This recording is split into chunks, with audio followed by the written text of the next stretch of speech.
good. Kind of still changing and shit, but all good. Don't worry.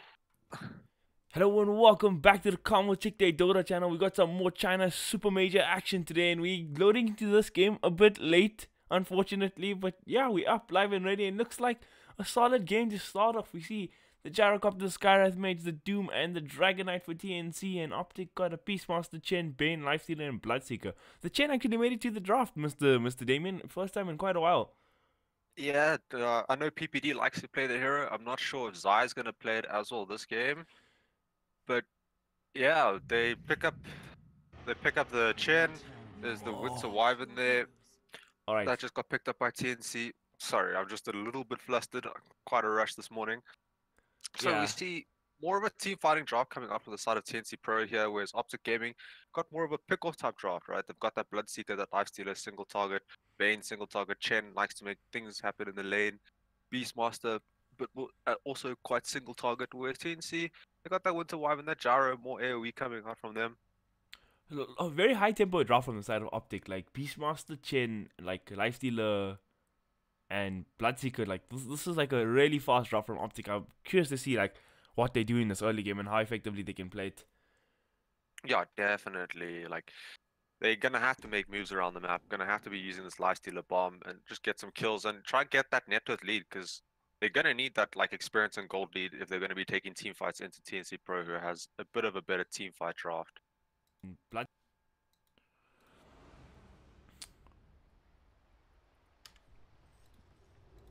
Okay. Now we have the game Are we on the up, first live game? and ready. Just fixing my settings as usual. Yeah. And We we're see good no to go. 5-man smokes coming out from Optic. So everyone from no one actually. So everybody just going to their lanes, gonna go try to secure their own bounty runes. No trying for that first blood or anything like that. Chat was going already. Good luck, sirs. Road to TI. Oh, bit cheeky from Cuckoo. Optic can slow qualify for the international from the Supermajor, depending on how high they finish. I think they have to like finish finals or win it. So it's a bit of a stretch. They have to do pretty well to make it into TI. They were just shy from the last major. I think they needed to win the finals or something to get in, or get into the semifinals. Can't really remember. Well, they didn't make it into the finals last time, but then they had to play VP in the finals, so yeah. Just one of those if you have to play VP in the finals, not gonna be easy. And it was the Mercedes major, let's not forget that. You know how many Mercs they driving at the moment. Yeah, you know, VP just winning all the Mercedes right now, driving around in style. Optic, we see Zai has an Orb of Venom on Chen, so he's planning to go into lane, harass as much as possible until the creeps spawn. And just grab a creep and go harass some more. And we see Chen actually going to match up against the Doom lane, which is quite interesting now. They're going to be a little tussle for the rune 33. Rocket's chasing him. We've got a Skywrath nuking him as well. Are they going to try for the first blood here on 233?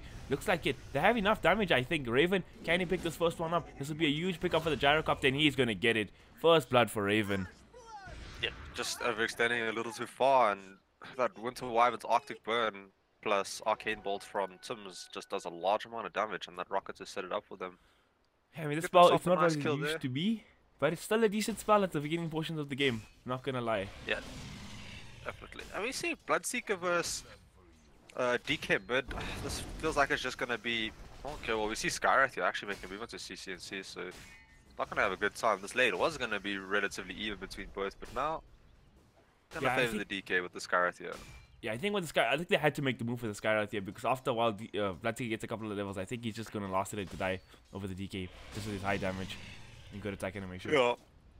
Yeah, DK would have to rely a little bit too much on his breathe fire to get last hits in. So Skywrath making a rotation. He does see the courier though, so Tim's probably going for the courier snipe in mid. Oh, can he get it? One hit, two hit, easy money for the side of TNC. Yeah, that's gonna give DK or TNC's Armel a big advantage in this lane. TNC can't really bring himself much regen. He's only got one self to play with, one tango for now. Top lane Sam just right-clicking Sam. Yeah, he managed to pull the wave, even at his skill Scorched Earth level 1, but he's just getting wailed on, and I think Samage just goes down here. Yeah, he's dead. Yeah. Zai just finding the right clicks behind tower with the Chen, finding the kill. Oh, that's brilliant actually. But I think Savage is actually happy with that, because he's like, it looks like that's what he's trying to do. He just wanted to get all those creep waves of experience, because okay, so it's level 2 now. Yeah, he wanted the experience. Like, by all means, it's not great, but it's not the worst thing in the world for him. He's still gonna just TP back, get all this experience, get all this farm. He does have Devour level 1. He is saving the point, probably waiting for that Chen to come rotate with the creep or something like that. Yeah. Zai could be next level playing him. I don't think he's going to go back to the lane with the creep. He knows what's up. Maybe he does. Oh, okay. Looks like he's going to go for this one. Him and Zai going to tussle for it. No, he's doing the creep pull now. Doom is going to try stop it, but... Oh, it looks like Zai's going to start writing him down again. He's got the overvenom still. Is this a similar story to last? Nah, he'll be fine though. He'll get out this time. He's got his scorched earth running. He's a full life and just pulling the creep, so he'll get some experience on the tower. This mid lane not going too great for Optic. I would like to maybe see a support rotation here because CNC actually he's not having the worst time ever. He's sitting at 10 CS. Okay, as I say that, look like they're making a move on him, but Zai, he's on the way. He's got the boulder. Gonna chuck it onto Armel, but that's a big tanky dragon, and I don't think they get a kill there. But securing the farm for CNC is the important thing here, I think. Yeah, Zai's just gonna come try help CNC get some last hits in this lane, even though it's not going too bad considering the Skywrath watch here and spamming down a lot at the beginning and doesn't have a courier. One nice thing about Bloodseeker is even without the courier, you just use your Blood Rage to get your life back up, so you should be fine in this lane. And bottom lane, Raven not having the greatest time either on the Gyrocopter, just 5 CS, 3 minutes, 10 seconds into this game. But yeah. No, with the Bane over here and Beastmaster, Winter Wyvern can't do enough to help out a Gyrocopter in this lane, so they're just going to get harassed down a lot. They are going to need a lot of rotations to help. But we see Zai prepping for the Gangman. He's got those 2 Shard Golems. Sims is here as well. He's going to start nuking down Zai, but can they get Armel? There's the silence coming from TCNC. It's pure damage. One more hit is going to do the trick, and Zai picks himself up the second kill of the game. Or his second kill of the game, rather. And there's the tip. Man, Ooh. That is a lot of damage coming out of the lane, Blood Rage. PPD getting gone on as well. He'll have enough damage to bring down the Bane. Bane doesn't have any spells for a couple of seconds. He's going to pop the ward. He has a tango. This is wasting a lot of Raven's time, actually. But he's going to pop the flak here. I don't know if he gets it. Concussive shot's going to be there from Tibbs, but this is an endless chase, but they finally get Mr. Peter Bad Dab. Yeah, but it is a 3-man rotation, chasing way out of the lane. Zai's here. And we see Zai's here to zone out. Oh my gosh, he might solo kill Raven here. Can he do it? Oh my god, Zai God is back, boys. Yeah, just has the perfect creeps in the beginning with those golems that just do so much damage. CCNC getting God on mid. I think they bring him down. One more hit from Armel. Gonna do the trick. And there's the tip. Ooh. A lot of salty tips coming out in this game. I love it. Put a BM here and there. But yeah, CCNC goes for that last hit, gets stunned up, and then just ends up falling. So unfortunate for him. Back end on the top side of the map, he's having the freest lane of free lane, sitting at 33 CS, 6 to 9, and he's been working straight towards that Radiance. I think he's one of the lifestealers who like to rush it the most. Yeah, that Radiance build this game, it will offer them a little bit more AoE damage for the team fight, allow them to farm up faster, and it's just super good in a game like this. So he's gonna go for it. Gonna beat on Sam H over here. Force the TP out. But I think Sam H is gonna get his run. Yeah, he beats the lifestealer towards it. Bulldog would be proud. And then he gets the Shrine to Region afterwards. Zai in a lot of trouble getting gone on by Tims and Predator. Finally getting caught here. Is he going to be punished for all his naughty action so far? Yes, he does. The last Arcane Bolt going to do the trick. PPD going to start wailing on Cuckoo, and he still has 2 of Zai's creeps here. They might be able to get the Wyvern. Nope, not in time.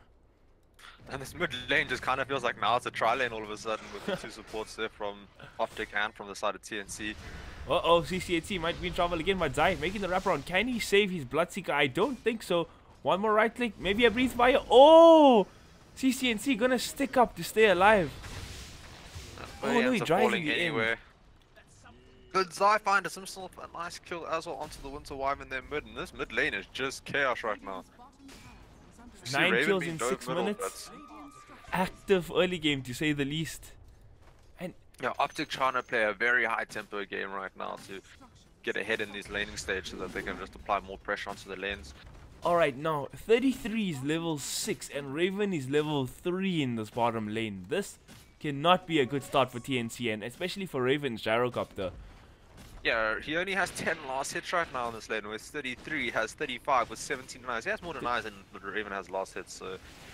Tim's making the rotation, so they're gonna try punish 33 for his actions bottom. He's gonna tango up, and I think they have the damage for it. He has the roar, but he can't really throw it out here, and Raven gonna pick himself up a return kill. Okay, so that's something going Raven's way in this lane. Yeah, they do a 3-man gank on him. They end up getting the kill, even though they lost the tower. But then at the same time, Optic do make the gank onto Armel mid on the DK, so they get themselves a kill in that sense as well. So kind of an even trade going around the map. So the net worth shots after Raven's gotten 3 kills in the lane, so he's actually even in farm with the Beastmaster. But yeah, level discrepancy is there. Yeah, Beastmaster does not have that raw up, so he can look around the map, see if he can get himself a kill with his teammates, or he can just go bottom and try kill Raven with that raw. He only has 550 HP currently, so it won't be too hard of a kill. And we see a smoke coming out from Zai plus 33. Looks like they want to rotate bottom and try to find a kill. That's the target you spoke about, Raven. He'll be... Can they find him here? There actually is a dire observer scouting all this out, so East Tim's gonna tank the game, Raven gonna take a heavy one. They do get scouted. Okay, Raven, did he show any creep wave? 33 knows, but he's hiding too well. Peter Pan Dam. He's gonna get thrown on a rocket thrown on him, and it's actually a failed gank by Optic. Yeah, it's a failed gank. The ward was there to see them. They broke the smoke, and then Skywrath Mage is naturally super fast. Raven's got his boots. They didn't manage to see him in the trees there, and then they get away. But this just also still stops Raven from farming right now, right? He's just running around the map doing nothing. Looks like he's gonna try gang CCNC on the gyrocopter bottom. As the gyrocopter bottom, sorry, my gosh. It's a bit early in the morning for me here. Yeah, we actually were, the schedule was ahead of yesterday, so like where Gosu Gamers had this game was supposed to only start in an hour, so we started this game in a bit of a rush, I'm not gonna lie. Yeah, definitely. But we see they're making a move onto Cuckoo bottom, but he just flies over the trees. He's still in a bit of a predicament here. Oh, Peter Pan Dam, he's gonna try it, but this like cold embrace coming out from the winter wife, and now Savage going to chase down PPD, and one right click, one Infernal Blade going to do the job, and Axe not on the mark from 33. There's the tips onto PPD. Feels good, man. Firecat also just throwing out some more blades there. Got a Rupture and a DD. He wants to try to do something bottom, but nobody's showing. Yeah, they're playing very defensive on this bottom lane, and they have moved now Raven on the gyrocopter top. He's halfway to his level 6 right now, but he's facing up against a level 9 trouble mid. They're gonna scout him with the blood right, but he's gonna actually be fine. He's too deep to dive. Little too deep to dive, not enough damage on them, plus they know the supports and stuff are rotating. So I'm gonna give TNC props because I think they've been reading the map very well this game. But Pyket is actually really big, so yeah, that's the one thing, right? Is this is now 4v5 basically, where the 4 of Optic are putting a lot of pressure on 5 of TNC, and Pycat's just the winner out of all of this right now. He's just hitting creeps, staying top, having a great time, almost level 10, going for his Radiance first item. I mean, we haven't even hit the 10-minute mark, and he's only 1,000 gold off his relic. That is insane timing. And oh, he's getting absolute free farm in his lane, so he'll be happy there. Not much a level 5 gyro, almost 6 can do to him in this lane at this point when he's level 10. He's gonna walk forward for the road. He's gonna pop the rage. Pretty aggressive move, but they're actually gonna drop the Doom onto Pycat. He's still tanking through it. It doesn't look like his team got through in a PPD. He got hit by the rocket. Does TNC want to carry on fighting? Armel's coming through. They're gonna send the Lifestealer back home. PPD, he's gonna be the casualty for his team. Yeah, so a little bit too aggressive. They're coming from Pycat, gets himself in a little bit of a sticky situation, but big boy Daddy's Eye was there to send him home. But it did cost them a PPD. Did he get the run there? I think, oh no, Samage got it. Samage got the rune. If you got the rune, I would have said hashtag worth, man. They forced out the Doom on Zai. He might be in trouble here. Samage has the Infernal Blade. He's going to throw it onto Zai. Can he burst on the gender? The creeps around him. I don't think he gets this now. Pycat making the moves there in case Samage wants to continue the dive. Yeah, not going to get the kill there, but we see right now mid CCNC is actually falling behind Armel by quite a bit, almost 1,000 net worth behind him right now. And that's just from those 2 deaths that he's received in the early portions of the game, where and only 1 kill, where Armel has 2 kills and 2 deaths, so a little bit of a head coming out from him. And that's just the power of DK in mid, right? He's able to farm quite easily, can't get zoned out of the lane as easily, and hard hero to gank. Yeah, very hard hero to gank. They got some successful ganks off with the chain rotations in the early game, but now he's got those levels up in Dragon Blood, full max level in Breathe Fire. It's not the easiest hero to kill, especially with Treads and a Bracer. But they're trying again for this kill on him. He's there on Optic. PPD and Zai waiting for Armel to show in this mid lane, but I think he knows better. Though Samage, he might be a casualty. Tim's gonna walk into Zai, but Zai is the hunter becoming the hunted. Yeah, Samage and Tim's, they're just gonna wail on him, and Zai is dead. Yeah. TNC moving together as like pairs right now really well and playing super defensive when they don't know where this Chen is. And it's just paying off because they're finding Zion like these odd or awkward locations and getting a kill off of him. So getting quite lucky with that. PPD also 3 deaths, 0 kills, not having the greatest time on his side either right now. Yeah, and slowly but surely, Raven's gonna catch up on the gyrocopter at some point, right? This is Raven on the gyro. This is not some, you know, support position 2 gyro gonna come back with like eggs and stuff. No, this man, he's ready for this game. Yeah, the one nice thing is Pycat is going this Radiance build, so he shouldn't fall behind on farm. And like he's just going to become a monster in this game if he continues to farm like this. They're going to use him when he gets his Radiance, run around the map and try to just get a whole bunch of kills, and that's how they're going to try to take control of this game with that Pycat Radiance. That's the timing they're looking for right now. There's a 4-man rotation for him top right now. They do have the Doom again, so if they get that on him, Chen's not here to save him this time. But yeah, I completely agree with you. Like, this is the raid boss for the side of Optic. Once he gets that Radiance, the team fight on the side of Optic is going to be increased heavily. Very definitely. heavily. And then they also got that cheeky play, you know, with the Hawk, with the lifesteal inside. He can run around and get kills that way. He doesn't really have the best vehicles Bottom in the lane, game.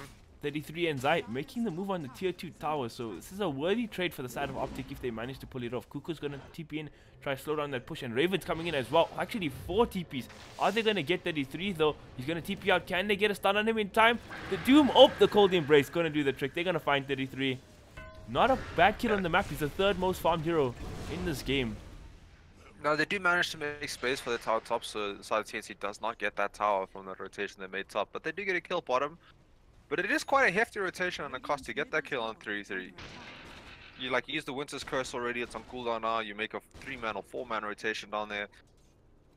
And right now, just the side of Optic, just pushing out the other lanes, just trying to farm it up, get their levels on the other side of the map. PvD placing down some nice aggressive wards around this area. And just playing around the lifestealer now, securing that tower. Maybe if he gets the tower lost, he'll have a Radiance. Maybe he'll be very close. Get here. Looks like Raven's running back up. They want to defend this. There's no TPs available. The Rupture is there onto the Doom. Hard hero to bring down, but I think they do it, and very comfortably. Sam H is dead. Now Amel, he's here. Can they actually do anything to slow down Optic? Raven is still running here. I don't think he's going to make it in time. It looks like they're just going to sack it. They're going to push mid instead. Yeah, that was a nice play coming out from Optic. They knew if they dive that tower, there's going to be no TP responses because they just saw 3 TPs bottom.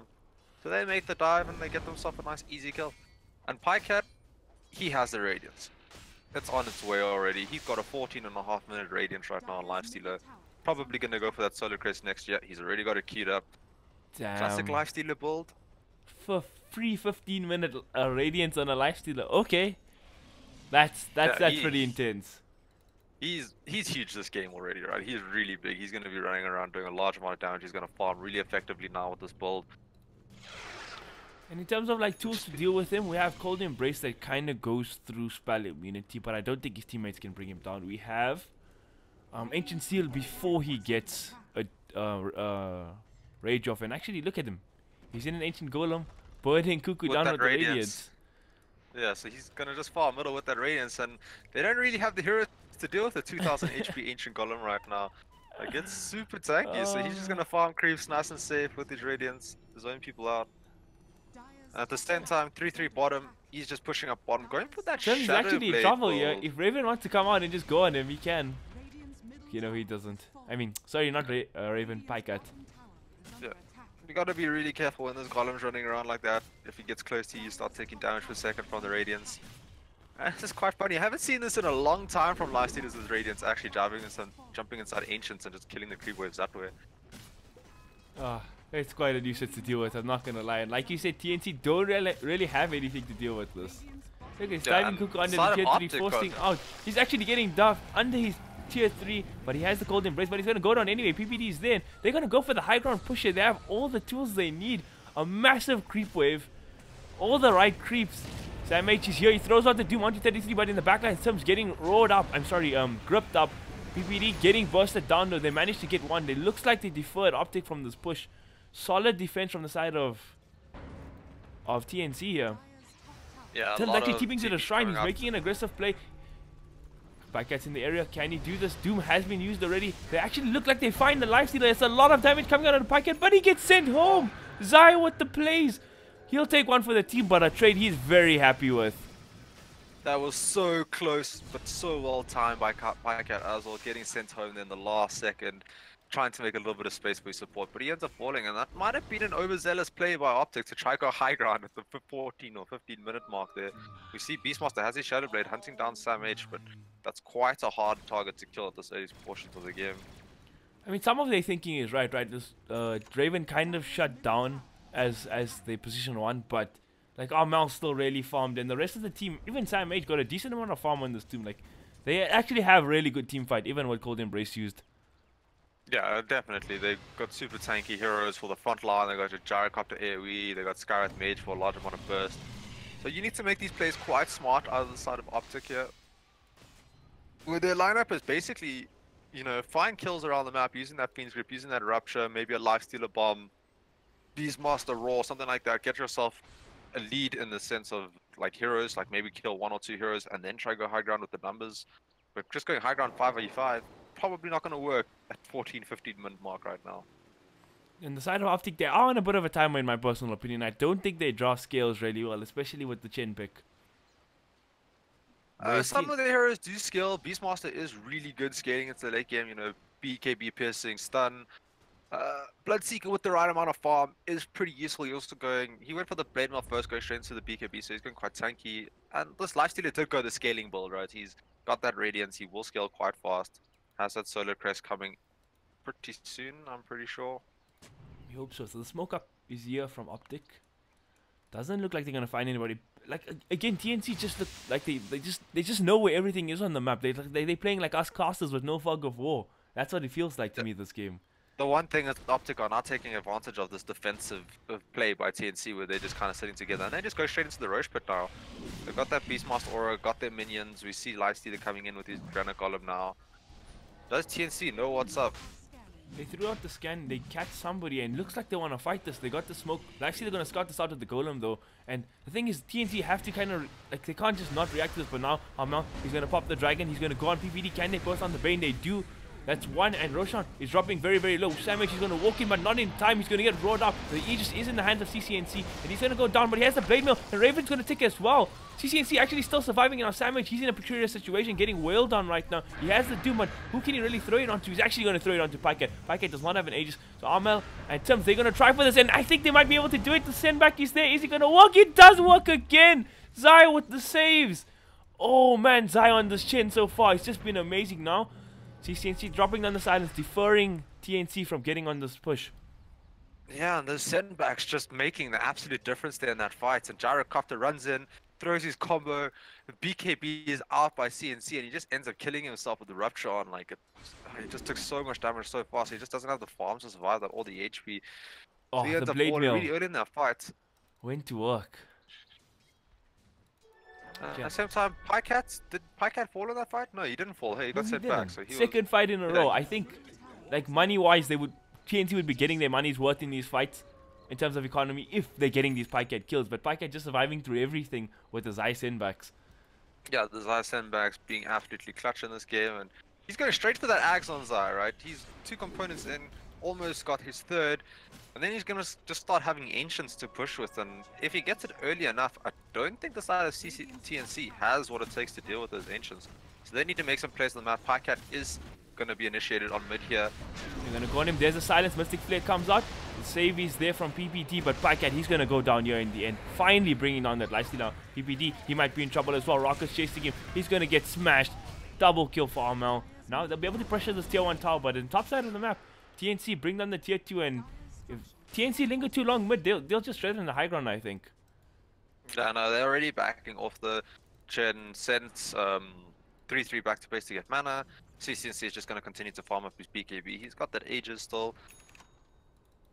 I'm a little worried Pycat is like getting pressured a little bit now at this stage of the game. Like, you do kind of want him to be getting his next items rather than dying.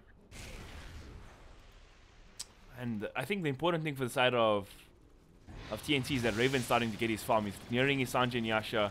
Sitting at level 13, so Once he gets that and moves Yes. into his BKB, I think Raven will be in a... Yeah, I his think once he gets his BKB, he'll be fine. But Sanganyasha just definitely won't be enough in this game. He's still going to be raptured. There's still blade mills out in the field. 33 Lifestealer getting is caught still bottom. There's huge. the Mystic Flare coming down. Almel gonna just wail on him. They had the Sentry Ward and 33. He's gonna get brought down. Yeah, this Dragon Knight plus Skyrath Mage combo is actually working out for them since he got a pretty decent timed Shadow Blade, so they're just running around finding pickoffs with that Mystic Flow, and it's working out for them and just delaying this game, because that's the aim of the game for TNC right now, is just delay this game as much as possible and just wait for your heroes to start outscaling better than Optics. And even the Doom went for a Shadow Blade as well, so like a very maneuverable pickoff kind of itemization from the side of Team TNC. Yeah, a lot of Shadow Blades coming out. We have one on Doom, one on the DK, one on the Beastmaster even. So there's 3 Shadow Blades right now out in this game. And we see Pycat in a Black Dragon just doing his thing. Dragon on Dragon action right now. Tim's getting caught in a grip, but the Cold Embrace there to save him for now. Sandwich putting on the DPS here onto BBD in the backline, but he gets ruptured. He has the Doom still not wanting to use it. He's taking so much damage from this rupture though. Can he heal through it? He's gonna throw out. No, he doesn't even throw out the Doom. Zai's gonna get his heal off. And that's a 2-for-1 trade, and it just like seems like the supports are doing it here for the side of Optic. Yeah, they're finding the right heroes, and we see Pycat. Nah, he's not gonna pop out and go farm all day. They decided against it.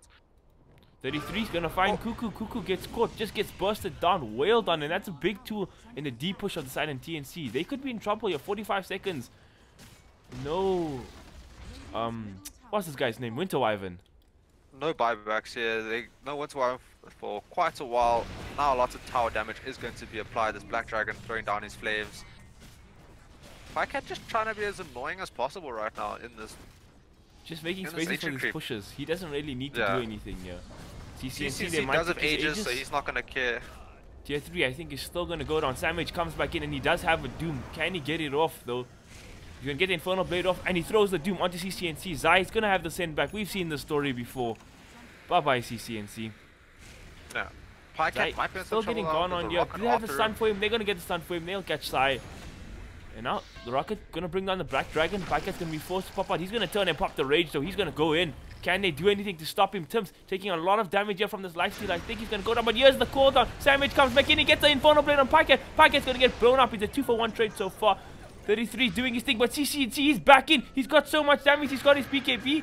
They're gonna get off the Winter's Curse though, slowing this push down. They have the stun for CCNC. Can they burst him down? But the grip comes out from PPD. Cuckoo's trying his best, but it's not enough. Oh no, he's in trouble, but he'll actually still survive this big tanky Dragon Knight. Cuckoo gonna take the sleep off, and wow, what an engagement. Yeah, super close clutch plays coming out from both people there. Pycat just overextending a little bit there, and they do have ways to deal with him. If he gets silenced by Skyrath, stunned by DK, anything like that, they can just blow him up.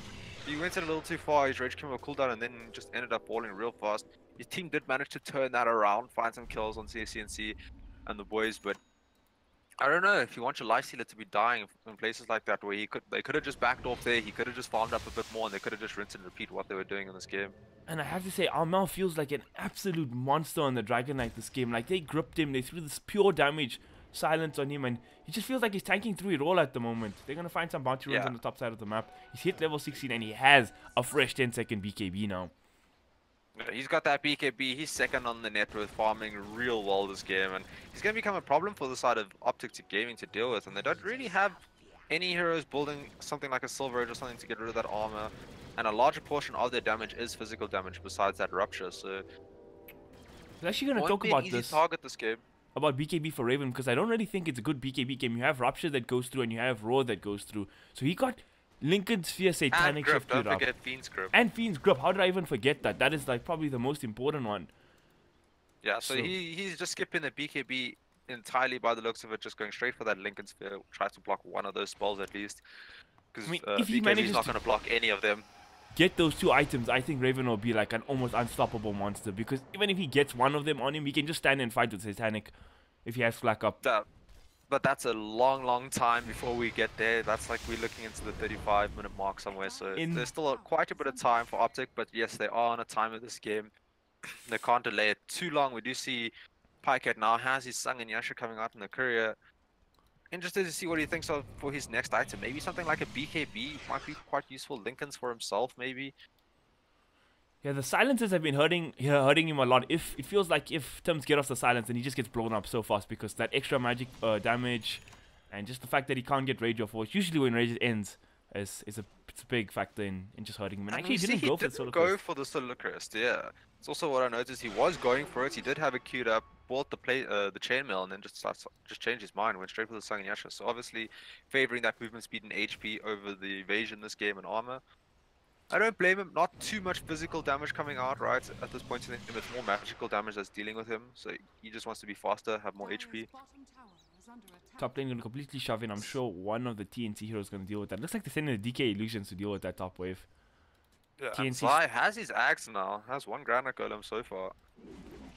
There's Ancient Prowler if he wants one. I don't think Ancient Prowler is one of the creatures you want. You want those Black Dragons, those Ancient Granite Golems. Those are pretty much the best ones for you. Yeah, the Black Dragon's like a mini Jakiro ulti. It's pretty broken. Oh, pretty cool mini actually. Jakiro ulti. A very tiny Jakiro ulti, but yeah. And Roshan is up, so we see the side of Optic already in the Roche pit, starting it up now. They want to take it, and the side of TNC, they all just sit in bottom waiting for someone to team to defend this tower, but Optic are like, nah, you can have the tower, we'll take Roshan. Yeah, good play from Optic. They're reading the map well, and Raven and they're just gonna TP out there like, something fishy's going on here. It's quite unfortunate because the tier 1 tower doesn't really get finished off there. Yeah, they don't even get the tier 1 tower there, so definitely worth it for Optic right now. And we do see CNC has his Maelstrom ready, going for that Linken's next. He's quite tanky, he does a decent amount of damage at this point. His farm is actually second net worth on the field, so he's having a pretty good time.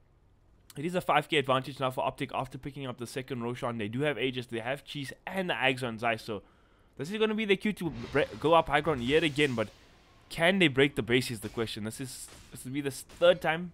Third time might be the charm, or it might be disaster. Well, they've got the tier 3 tower, so they're quite happy with that. There is one thing to note in this game is 3-3 on the Beastmaster. Went for the Shadow Blade first, plus the Medallion, but he's not going for those Necro Books. He's going straight into the Crimson Guard next, not valuing the Necro Books in this game, which I'm not sure of. Like, they are doing a high tempo, high push type draft, and those Necro Books can help you a lot. There's also a large amount of Shadow Blades on the field, so if you have them popped, you can see those Invis heroes. Yeah, I think like you have so many summon units already playing with the Chenza. I don't know if it's that necessary though. Yeah, that's the one like thing. Beefing up your minions with the pipe to stop the deep push could be the answer, I think. Yeah, that could be an answer. You get that pipe, you get that Crimson Guard, make your minions tankier. It does limit his ability to get solo pick-offs though, right? So he does need a partner with him every time he sees someone. But him plus Bloodseeker, if they roam together, they can finally kill anyone. You got that roll to stop that TP, and you got that Rupture to stop them running away. Oh man, that would be quite bad to get thrown on you all the time. Can't do anything. Packet looks like he's ready to walk up high ground and not in a golem this time. He's gonna pop the Rage and he's gonna start wailing on the Rage racks.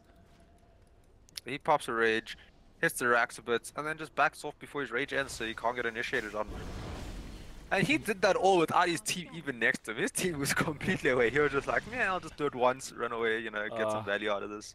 Because nobody's going to be like, you know what, this life is going to come here and hit the base by himself and back off, right? No. It's like, obviously the team should be behind him, right? Yeah, obviously. And looks like Zai's just looking for those right creeps right now. Not really finding them. His Granite Column is gone. He's got an Ancient Thunder High, but you don't really want that creep. Not very useful. It's pretty funny. And the side of Optic are just keeping TNC stuck in their base right now while they farm up the whole map with this Aegis. And then towards the end of the Aegis, they'll probably try and make a move to go high ground. And it's definitely working. In the time they had the Aegis, they inserted the gold lead from 5k to a whole 8,000 now. Yeah, so they're definitely getting the better trades right now on the map. And Raven, he's not managing to farm. He's so close to his BKB though. He really wants that before this next fight. We see Armel going for that Magilna. He can afford the Maelstrom right now if he wants to buy, but he won't have buyback, so they're saving for buyback rather. They know that Optic are playing this high pressure, high tempo game, so they want to keep those buybacks. And 4 Siege Wagons hitting on that top tower. That's pretty insane. Look at the push. Rangedrax has fallen mid and Optic do they have a okay, no, he's changed his mind. He wants to go for Heart instead of Packet. He's gonna rage up, gets the same reward. He's making the move onto Armel. The silence comes out. It's gonna land on Armel. He's gonna take a decent amount of damage there. And it just Yeah, feels and so then touch and Pycat go just right now. backs off. Optic could break the base at any point. Look at this 3 siege wagon just wailing on this melee racks. Raven has the flak cannon still holding on to the cooldown. The rage is there from Pycat. He's just going to hit again. Can they make a move once this rage ends? Is the question. He's had the Aegis this time. Optic are just going to continue to do this over and over again. They're going to have to try and make a move. Otherwise, those racks will fall before they go in. And let's be honest, Pycat's going to run in with rage to finish this off now. Yeah, he runs in. They get off the cold embrace. Curse. Or rather, Winter's Cursed. Is he going to be able to do it this time? They're going to throw everything on him. That's the Aegis gone. Sleepy's there on Savage in the backline. He's going to try for the Doom here, but he's not going to be able to get it off with the Sleep. There's the cooldown coming out. Roar's there on Armel, but he's got his BKB off. He doesn't really care. They're going to make the moves at Savage. The grip's thrown on him. Everything's thrown on him. But he's taking through it with the cold embrace. But he's going to drop before he gets the Doom off. He's going to get the buyback now. But can they catch anybody is the question. They get the start onto Pycat, but they send home the Bloodseeker. Pycat, he might be in trouble again. They throw the Doom onto the Lifestealer. Lifestealer, he's going to get brought down 33. He might suffer a similar fate. They're going to just be wailing on him. He's going to drop as well. Who else can they get? They end up getting 2 kills, which is quite nice. They also get the gem out of that, so they do make quite a nice recovery, but they did lose their racks there. So that's the one thing going for the side of Optic there. They just couldn't get out in time. And yeah, I like what they did there. They're like, okay, Lifestealer's gonna come up and do his thing, but this time we're gonna react him. And Samage getting picked off before he can get the Doom there was quite unfortunate, but his buyback turned out worth it in the end. Yeah, definitely. They got 2 kills. They're gonna push out mid now. They know that there's no Lifestealer, there's no Beastmaster for quite a long time on this field right now. Do you see Pycat has queued up a Heart of Tarrasque as his next item, so going for that super tanky, super regen build. I still don't think it's enough. Probably going to take 2 towers off of this. Yeah, I don't think it's enough either. I would prefer seeing something like a BKB or a Lincoln's or something coming out from him. Okay, he changed his mind. He's going for that AC, so more tower push, more attack speed. I prefer that definitely over a Heart at this stage of the game. Peter Van Dam, he gets caught. The slow from the Dragon Knight is there, but where's the follow-up? They're going to throw cooldown, but Zai's just going to send him back home. CCNC is coming in. It looks like the side of Optic want to fight this. They throw out the Rupture, the silence not on point, but Raven, he's getting wailed on. CCNC is trying here. His BKB still going. PVD gets busted and back down now. CCNC is in between 4 euros. Can he bust on Raven? I don't think so. He's going to get brought down. Oh, the plays from TNC. Raven does go down in the end from Zai. Now Pycat, he's back in here. Buybacks are here by the many from the side of Optic. They want to make the reaction. Savage, he's forced to cancel his TP, but he has used his buyback already. Armel, he gets rolled up through his BKB. The net's there as well. Oh my god, all the BKB piercing, the Sables. That's 4 heroes dead from the side of TNC, but that's 4 buybacks used by Optic as well. They want to end this game right here, right now. What a play by 33, throwing the Raw onto the DK and then pushing the Doom as well to the side, breaking his TP, so they end up getting both those kills from that Raw, which was just super great by him. Pycat just getting those kills all along the backline. Yeah, they did lose CCNC in that fight, but he just bought back and now he's ready to fight. And it looks like the side of Optic, they just want to end this game now. They don't want this to go any further. They want no more items coming out in this game.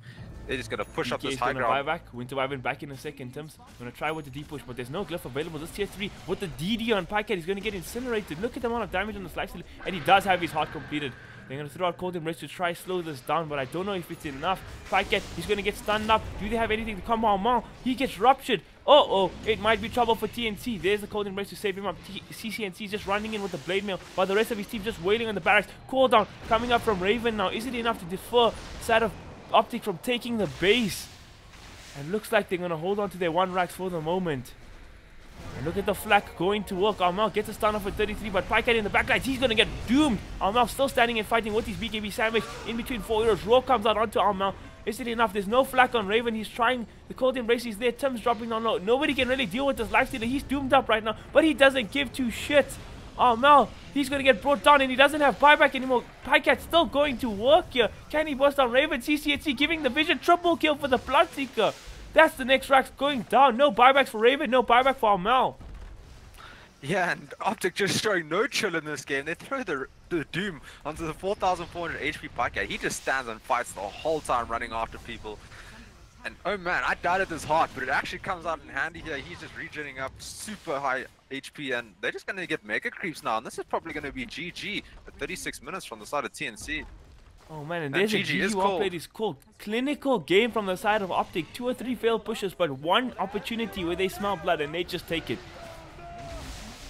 Yeah, definitely. And the side of Optics, super high tempo game. Even though they're behind in kills, they got that net earth lead right now. And the heroes are just so suited for pushing super fast and being super aggressive very early in the game. Well, that's it from us for game 1. See you guys in the second map.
And we have our second game up, live and ready, and it looks like the side of TNC gave away the Optic Chin again for Mr. Peter. Sorry, not for Peter Pan Zap, for Mr. Zai. And Optic this time going for push strat yet again. We see the Chin and the Lycan come out, though TNC did ban out the Beastmaster this time. Yeah, so Optic looks like they're going for a very high tempo game again. It did just work against them in the first game. Like, it looked sort of like TNC could kind of hold their base, but then it just all turned into a disaster at some point. So they went to Wyvern pick, not really working out the way they wanted to. Even though it did help them with like a few clutch kills and stuff like that, it just didn't do enough, I feel, to stop that push. And then just from there, Optic taking all the bases, taking Roshan twice, and it just became really easy for them. And they just won the game quite early, like 34-minute game or something like that. Yeah, it was a clinical performance from Optic, no doubt. And now they got the Lycan this time. I think TNT went for Sand King Gyrocopter. I mean, Gyrocopter Raven Classic, but Lycan is pretty good against Gyrocopter. He's just a hero that gets in your face. There's going to be a lot of units running at him. I kind of like Optic's draft to start off this match yet again, following the momentum from the last game. Yeah, Lycan's super good against it, especially once he gets like items like his Necrobook plus BKB or something like that. He just runs after Gyrocopter. Nobody can really help him. Gyrocopter just gets beaten down. And last game, Raven did not have a great game on that Gyrocopter. Like, he got shut down in lane pretty hard. And started Optic probably going to try and rinse and repeat what they just did in that last game. But they don't have the Beastmaster this time to put a large amount of pressure on that Gyrocopter. So they're going to have to find a new hero to do that with. Yep. Now, let's see. Next ban from the side of Optic Gaming. They took out the Axe. TNC carefully considering their 4th and 5th ban here. Yeah, so judging by how Optic played that last game, they gave CCNC that Bloodseeker mid, right? Which got quite a high tempo, go for lots of kills early game type mid hero. So I'm probably going to see the same thing coming out of CCNC's mid. Maybe I was going to say Leshrak, but that is banned by Optic, so that's not going to be played. There's no DP. I'm trying to think what type of hero would suit CCNC. He loves those flashy type heroes, right? They've also got, I don't know, Puck, but that's really fallen out of the meta right now. Doesn't really offer much push either, but it is quite a nice team fight. Queen of Pain, pretty decent high tempo mid, goes for lots of kills.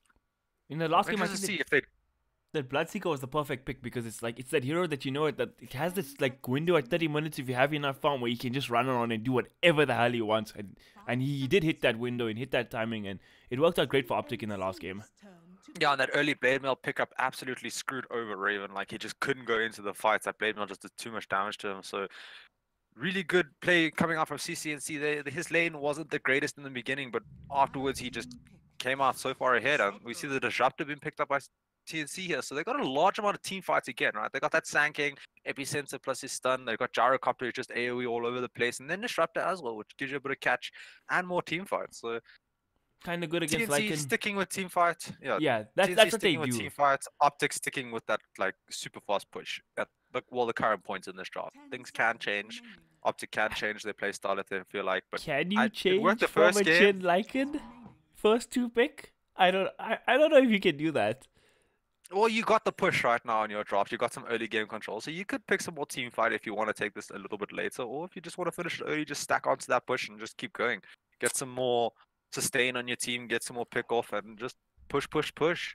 Yeah, they're gonna go for their 3rd pick here. Probably their next support, maybe one of their cores. I'm not sure.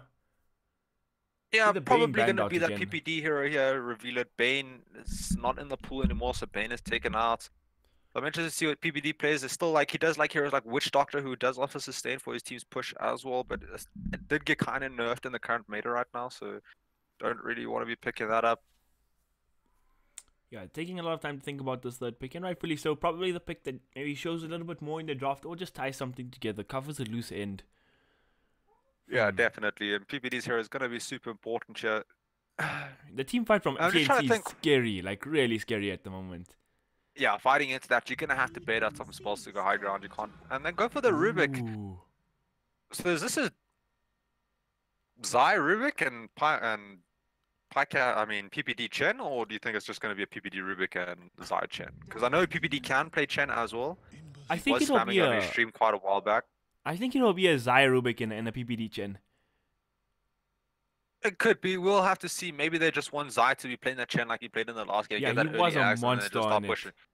Yeah, he definitely got so many saves off. So And TNC went for the Ember Spirit. Okay, that's an aggressive early game hero that does things. Okay, I like it. Yeah, yeah, super early, like tempo hero, super aggressive. It is weak in lane though, so you are gonna have to hope that you don't get the hardest mid lane of your life. And Oh my speaking about god. hardest mid lane of your life, there's the Oracle picked. I mean, the Haskell picked up. Sorry, not the Oracle. I was thinking of the combo, and that's just they're all magic damage right now on TNC, and Haskell the perfect pick for that, and he can go mid versus Emberspurt and just absolutely bully that hero out Oh, of the lane, no problem. it's So a they're most likely going to have to disaster. send the gyro mode, who's just going to have a really tough time. Gyro Yeah, also gets PPD. hammered by Husker. Yeah, so PPD just pulling out all the Gunja in this draft right now. Just like, look, we're just going to pick these heroes. You try to find a way to deal with us. We're not dealing with you. I feel like this Optic team has finally hit its stride. They finished second place in the Birmingham Major, and now it feels like PPD is back in his prime, picking out all the right heroes at the right times. You know, his players are playing really well at the moment, and damn, I don't know how they're gonna deal with this Husker pick on the side of TNC. Yeah, they're going to have to find a solution. Yeah, like in the late game, yeah, they can deal with them quite easily. But in the early game, not the easiest thing in the world. And I don't know, they don't have any of those classic like supports that go with the Haskell, like the Oracle, the Chen, I mean the Oracle, the Omni Knights, something like that, or the Dazzle, but they have pretty good heroes. Maybe they send this Rubik mid, maybe it's a CCNC Rubik mid or something. I have no idea, and they pick up another support. Who knows? I mean, Mm. Rubik Mud This- did core Rubik did take a lot of buffs, and I'm pretty sure Rubik beats MS Spirit in lane 2. You know. Yeah, there's not many people that lose to Ember middle, so Ah, especially if you range, but yeah, I'm pretty sure it's going to be Haskell mid, right? You just want that yeah. Haskell mid versus that Ember Spirit. He's not going to have the most amount of help from his supports in the beginning until Chen gets like level 2 or 3 to make the rotations. But damn, that Haskell pick has thrown TNC for a loop over here. They need to try to figure out what's Okay, going on here and how so they're going to counter what are this. things that TNC can do to like counter this? Because now you backs against the wall on two fronts. You got this Chen Lycan super aggressive push you have to deal with, and then you have this Husker who's just gonna go crazy in the mid lane and probably snowball and help the push. So like, how do you deal with this? I'm not even sure, right? They need either their offlane or forward position picker. You need something that just deals with Haskell real well, like something that can at least control him enough for your team to like deal with everyone else, and then you can deal with Haskell last or something like that. The pick is not easy, man. It needs to be probably high physical damage because they are lacking that physical damage in the early portions of the game. And man, I don't even know. Like maybe you go aggressive tri lane with your gyro or something like that. Put your Ember mid and then pick some sort of safe lane into one-on-one the optic offlaner who's just a large amount of physical damage that deals well with Husker. That could be a play where if you have Chen, Lycan plus Rubik together, it's not the strongest lane first 3 levels or so, but it does become quite strong later on. And they go for the slaughter. Oh man, amp damage with Husker and Lycan. Okay, that's a respectable draw from Optic. It's not orthodox, but I definitely see the strength in it. Yeah, this Gyrocopter is just going to get absolutely blown up in the fight if he gets caught by the Slaughter stun plus the amp damage. And then if Haskell follows up or Lycan follows up, he's just going to blow up so fast. And Slaughter also one of those nice heroes, once he gets his blink, decent initiation for your team. So that's also nice. They do lack a little bit of like initiation problems on the side of Optic till they have items, but after that, they're ready to go. And they're not planning to take this game late. There's no way. They're going for that 30-minute mark or something to just end this game. Yeah, very similar to the last game. I think even more so this game. Now here's the last pick on TNC. This is the important one. We couldn't figure out how to solve the issues. And they picked the Brood, they banned the Brood, which actually would have been a pretty decent solution, but banned by PPD here. He's too smart for shenanigans like that. So TNC gonna have to try find that hero, that one that can salvage this draft for them, because this seems pretty one-sided, well, in my opinion, at the moment. But if the lanes do go terribly for Optic, then TNC have the late game for sure. Have to agree, but the question is, can they find that hero? We will know in about 10 seconds. I feel like we're gonna hit like right till the edge of this reserve time. Okay, 9 seconds left. They go for a Brewmaster. Okay, so Brewmaster, that's that, you know, that one hero that can control the Husker for the whole fight, basically, and allow you to deal with all the other heroes. So you throw the Husker into the air with the Tornado, and then you just try to kill everything else first, then you deal with the Husker later, because you're not going to be dealing with him early, not fast enough anyway, without the side of Optic following up. 3-3 as well on the Lycan, that's not going to be easy to deal with either, though. They do have the stuns, the control, and everything like that, but that hero can be a nuisance, can be quite tanky early game, and if he ever gets a BKB up, you have nothing for him. That is interesting. So they're playing a safe lane Slaughter and an off lane Lycan. Okay, I actually like that a lot because Lycan is probably a much stronger laner than Slaughter. And Slaughter would, I mean, if he's getting good farm and he hits a timing and gets an early blink dagger, your team can be really active and set up a lot. Yeah, I think that's the theory behind it, Joe. You kind of just sack your Lycan a little bit, set him in the offlane. He's going to have the chance help, so there will be minions in that lane. The lane won't be too bad. And then you get that Slaughter with a great start. He gets that early blink dagger up, and then you can just start setting the tempo of the game for your team. So we're up live in the second game, and who actually is playing this? Okay, so it's PPD on the Rubik. Zai is still on the chin. They don't want to take him off that. Okay, good call there, Mr. Co-caster. Yeah, and looks like TNC are going to go for that aggro tri-lane that I suggested in the beginning and send the Brewmaster into the off lane. But the thing is, the Brewmaster is going to be playing against the Lycan, so Lycan won't be too sad about that. It will be quite hard for him to last hit with that drunk, or with the beer that he throws into the drunken hares. But other than that, he'll be fine in that lane. And then you got your Slaughter on top, so double stun lane coming out from them, plus the Chen. We see a whole bunch of tips getting thrown out everywhere. Okay, well played. I know we're talking about serious Dota too, but somebody tipped Pycat, and it was only a 25 tip, and he said 25 tip ... Oh man, that's that guy hilarious. wants his money, man. This is how, you know, when you watch those pros and they have that level 10,000 compendium or whatever, and you said, oh man, they spent a lot of money on their compendium. No, they just got tipped in every single game 50 times. That is true, dude. They get those levels. Play against Virtus Pro just once, and in that 30 minutes that you get ruffle stomped, you get 1,000 level compendium, easy peasy. Yeah, they just spam you with those tips. So I'm quite interested to see. We have an aggro trialing coming up from CNC here, straight into a Slaughter Rubik, plus a Chen. Chen will be quite useless for the first minute, but after Tim's that, waiting to comes snipe with the those ruin. He minions. has the power strike, but this, oh, he gets the ruin anyway. Even with the Slytherin crush coming out from Pycat, and now Pycat, he might be in trouble. Raven just wailing on top of him. Tim's, he power strikes out, and he's actually still gonna survive. Pycat, can they get the last hit? No, he salves up. They're gonna cancel the salve though. I think that's even better. Okay, they're gonna send him home with the chin. That's fine. Tim's in the back lines. Not gonna get him. Yeah, That he gets kinda in, so messes he's up just the going to Slaughter's TP to laning. lane now. Pretty heavy. Oh, he got He'll just- TP.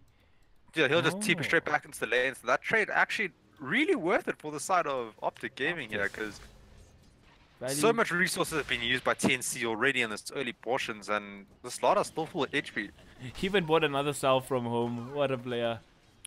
Oh, Zai was going for that career snipe, but just doesn't get there in time. Unfortunate for him. So let's talk about this mid lane, right? So Ember Spirit should be fine in this mid lane for what, 2 levels until Huskar gets his Berserker's Blood, and then this lane is just not favored anymore. It just becomes terrible to face. Looks like Flame God is actually doing a decent amount job at. Okay, never mind. He's got 4 stacks on him. Make Yeah, that. and is there that goes fine? the Flame God. Yeah. I thought it was doing a decent job, but it really wasn't. Yeah, Huskar's gonna start snowballing in this lane.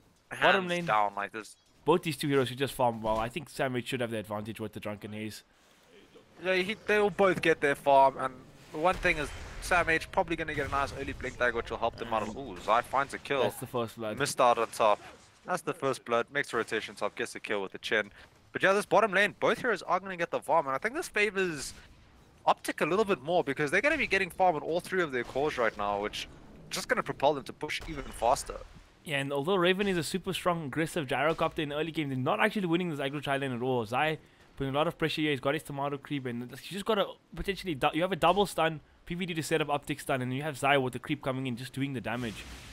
Yeah, Pretty Raven's rough. still level 1 with 1 last hit and 1 deny at 2-minute mark, so he's not having a great time right now. Whereas Pycat, he's getting his last hits. He's quite happy. The happiest person on this map right now, though, is Sam H on that Brewmaster. Does have the most last hits. Doing pretty fine there. So I think, alright, I'm just going to spitball this here, and this is my theory. I think if on the side of TNC, they're going to get crushed here top. They're going to get crushed here middle. But if Sam H can come online early enough, maybe get the Blink Dagger before the end of the laning stage and then make a rotation with his Brew ulti, maybe he could salvage 1 or 2 team fights for his team, and that's maybe how TNC come back in this game.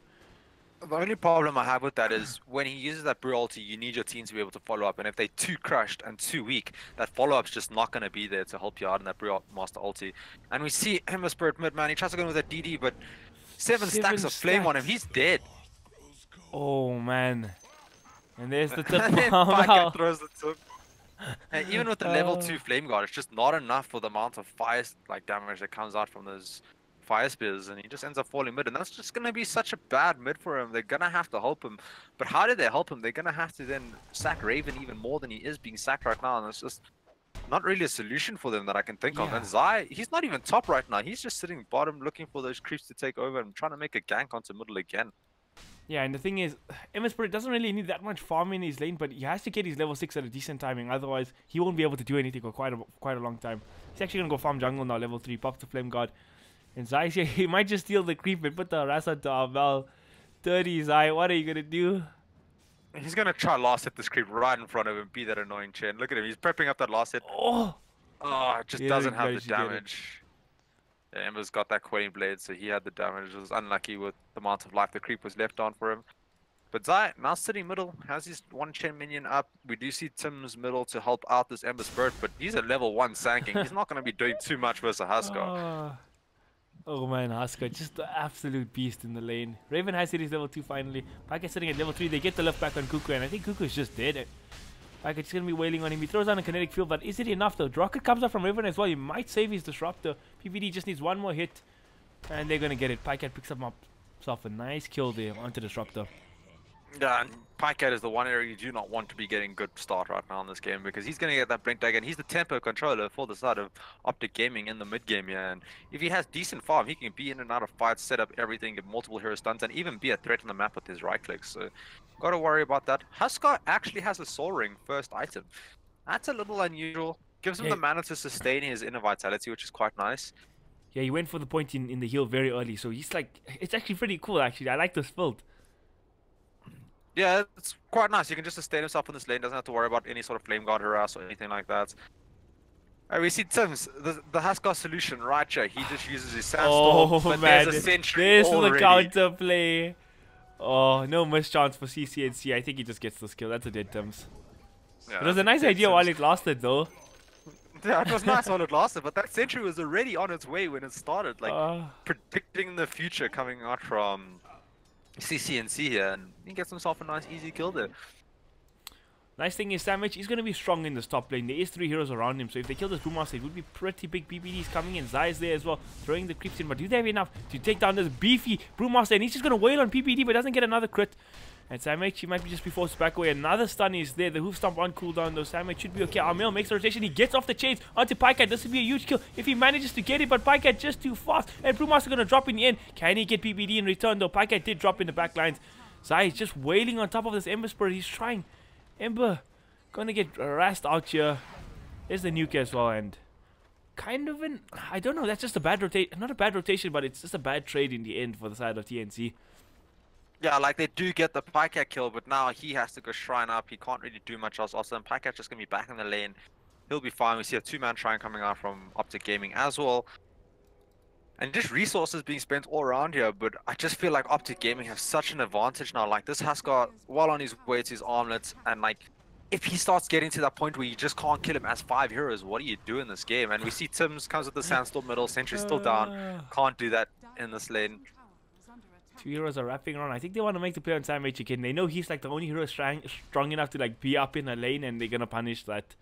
Because I don't know if he's strong enough against 3 heroes and a Hadouken creep. He's gonna get his level 6 soon as well. So maybe 1 or 2 last hits. Maybe he gets that range creep.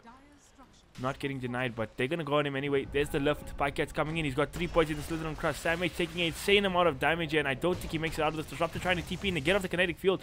Sandwich still a little off his level 6. If he had that, the fight would turn. Hadouken not gonna be enough, and Sandwich gonna survive through that at least. Right, he's still got his 8-1 charger, so he'll be fine. But they are putting a lot of pressure onto him, forcing a lot of rotations here, and this is just making so much space for 3-3's Lycan right now, as well as CCNC's Huskar. They're just getting free farm right now in the lanes because this top lane is just applying so much pressure, and they have to keep the supports here to help their cause out. Ember Spirit is level 6 now, so he can't really die middle unless he really messes up. I think he should just go like make play somewhere else. I think he should just go top maybe with his team weeks. Although then Huskar will clean up his tower, so it is a rough situation to be in for the side of TNC. Yeah, and Optic just using the send back by Chen really effectively in this game. Like, they send back PPD now that he's out of mana. He goes back, picks up a whole bunch of wars plus a smoke, gets his TP, and he's just going to TP back to a lane, you know, do his thing as a support here. On the bright side, it looks like they want to make a play on Huskar, but I don't think this is wise. They've got the 6 on Sam H. It doesn't look like they're gonna do it. This is before he has his armlet, so this is the one chance they have. But he has 3 points in Berserker's blood already. Yeah, and I just don't see you having enough damage, even with the Bruce Split, to kill that Husker. Like, he is pretty tanky, so they're just gonna rotate top now by the looks of it. Tim's Try to do a Pycat gonna miss the stun. Tim's has a bar strike if you want to make a return play. Cuckoo's coming in, he has the glimpse. In range, Can he get it? Oh, not in range. Feels bad, man. Amel making the move top as well. Probably gonna be Get caught scouted out Oh. by the ward. Cuckoo, he's just standing there right now. He's not moving at all. Faking the DC. Pycat cutting through the trees. Faking the DC, yeah, next level strats. And we see 3-3 bottom has his Helm of Dominator now, so he's just gonna push out the lane. The Tims is here with the Sanking. He's pretty decent. And Pycat's at over that stopping top wave lane. pushes. He's coming here, bot. Yeah, he's going bottom. They're gonna try to push this bottom tower now down. Tims is the only one here to defend this, but I don't think he can defend against a level 8 Lycan who has a Helm Dominator already, just pushing down this tower. CCNC has his freaking armlet coming in the career. Yeah, he's got a nice early armlet 9 minutes into the game. With Gyrocopter still trying to farm up his phase boots right now. So. Oh, feels bad. And I'm curious to see, like, okay, Sam H is TPing it. It looks like they actually want to fight middle. Raven doesn't have cooldown. He's going to get jumped here by the Husker. Sam H, he gets caught in the troll creep. Not being able to save his carry. He's going to try here. Bruce Split still on. He's getting caught here. Can he get it off? He does get off the split. This would be a big kill. Can they get CCNC? Oh, but There's the Burrow strike. But they get CCNC. That's a big kill. Top side of the map. They get a kill on PPD as well. On the Ember Spirit. So TNC getting some things done in this match. Mid lane still going on. They catch Zaya as well. Triple for TNC. Pycat in here trying to make rotations. Gonna try catch Tims. But Tims, he's popping the taunt. He doesn't give any cares right now. But Lycan's coming in. He's got the HOD creep. Raven's here. He has the cooldown. He's gonna have to drop it to save Sam H potentially. But look at 33. He's still running. He has the cool ulti still for half duration. Can he catch Raven? Raven catches the haste. But you have the wrong hero to play against with the haste, my friend. Okay, he's actually gonna be fine. At least. Yeah, he's still a little too fast there. My gosh, so much things coming out in that fight there. Like, the one thing we didn't know about this getting caught again. Flat cannon is there from Raven, but Amel gonna pick up the kill with the SOF. Okay, so like I'm saying, the one thing we didn't know about in that by their draft is Brewmaster does have that dispel during his ultimate, so he dispels the send back by Chen. They managed to get that kill onto the Haskell there, so that's quite a nice play coming out from them. They managed to salvage a little bit, but they do still lose 2 towers here, and they haven't taken top tower yet, so I'm wondering if Optic is going to decide to defend that. They do have TPs on a few of their heroes. No, like an ulti for 75 seconds before he's useful. Looks like Husker just wants to go bot and they shove out the tier 2 there. Sam H's ulti's on cooldown for 58 seconds. It was cool that they made all those plays and the split was very successful, but with the 50 seconds that splits down, what do TNC use to fight is my question. Yeah, because like the side of Optic, they're ready to fight every single time, right? The only cooldown they really have to worry about is the Lycan's ultimate, which is quite high at level 1, but it does drop really fast. But they're just going to put pressure on these towers, take these towers. PPD top is being dove. Trying here for PPD. He doesn't have mana for chains though. Actually, he does. Does he? No, he's not for chains, but he doesn't have for slight and chains. So they're going to have to die pretty far for this kill, which is going to force Optic back. Change, he doesn't even commit it in the end. He just gives up. But bottom lane, looks like Optic are going up the high ground. They stun up CCNC. If they get this kill, it'll be huge. They don't get it. Sandwich is going to go down. Tim's getting wailed on as well. CCNC just standing and fighting. He gets up the armlet toggles. It's a double. It's going to be a triple for CCNC. And tier 3 is dead. Rax is going to drop as well. Oh man, it's a disaster for THC right now. Optic are too good. With the split. 12-minute Rax, Damien? What? PPD the god, right? He drafts this type of super aggressive draft and then just baits in 2 cores top under his T2 tower, doesn't even die. They end up getting a Rax bottom, a whole bunch of kills plus a buyback, and Optic are firmly in control of this game. Roshan is available for them. They have Lycan plus Haskell plus Slaughter, so Roshan is definitely not a problem for this team. And they're just going to keep applying the pressure. Like, that Brewmaster split was down and they take a Rax. Like, you got to be real scared about using that ultimate now, because you really need it in these team fights. And you can't help but feel maybe if one of the Gyrocopter or the Ember Spirit were there instead of chasing a PPD, which they didn't kill tier 2 top, would have been enough damage to bring down CC and the Husker there. Hello? Hello? What happened? What's going on right now? I don't even know. Damien? Hey, Michael Custer's side. I don't know where he went. Rup Damien. Back to the game. Waiting for my caster return. Tim's scouting out this Roshan movement though. Packet does have an inverse. Looks like TNT want to fight us. They all smoked up, but nobody's in the Rosh and they're going to miss the cooldown actually. Uh-oh. Not a good start for TNC. And there we go. Lycan's going to pop the ulti and they want to get a return kill. They know cooldown's down. They're going to charge these heroes. They have the split available on the Brew. And Brew's going to be that big tanker trying to keep Raven alive. But there's a lot of creeps chasing Raven. And I think Raven just gets incinerated here. Does he? Oh, the TVs are coming out. Raven's still going to survive. 33, he's in really deep. They have the slight shades. They're going to catch 33. He's going to try TP out. Can they burst him down in time? Nope. The Tim's Barrow Strike is there. And they're going to burst out 33. So they get one kill. It's something for TNC, but Cuckoo still dies in that engagement, unfortunately. Tim's, he's going to get gone on now as well. He's going to get blown up.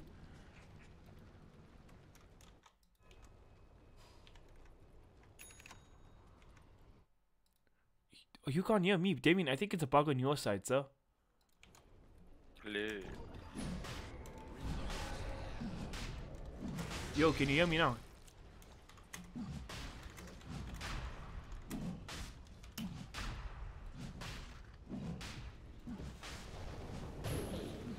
Middle lane, and we're gonna fight breaking out here by the Roshan, but Optic getting up to Pycat getting gone on here, but he gets sent back. The Roshan secured by CCNC. Sorry, just a little bit of technical issues we have going on right now. Can you hear me now?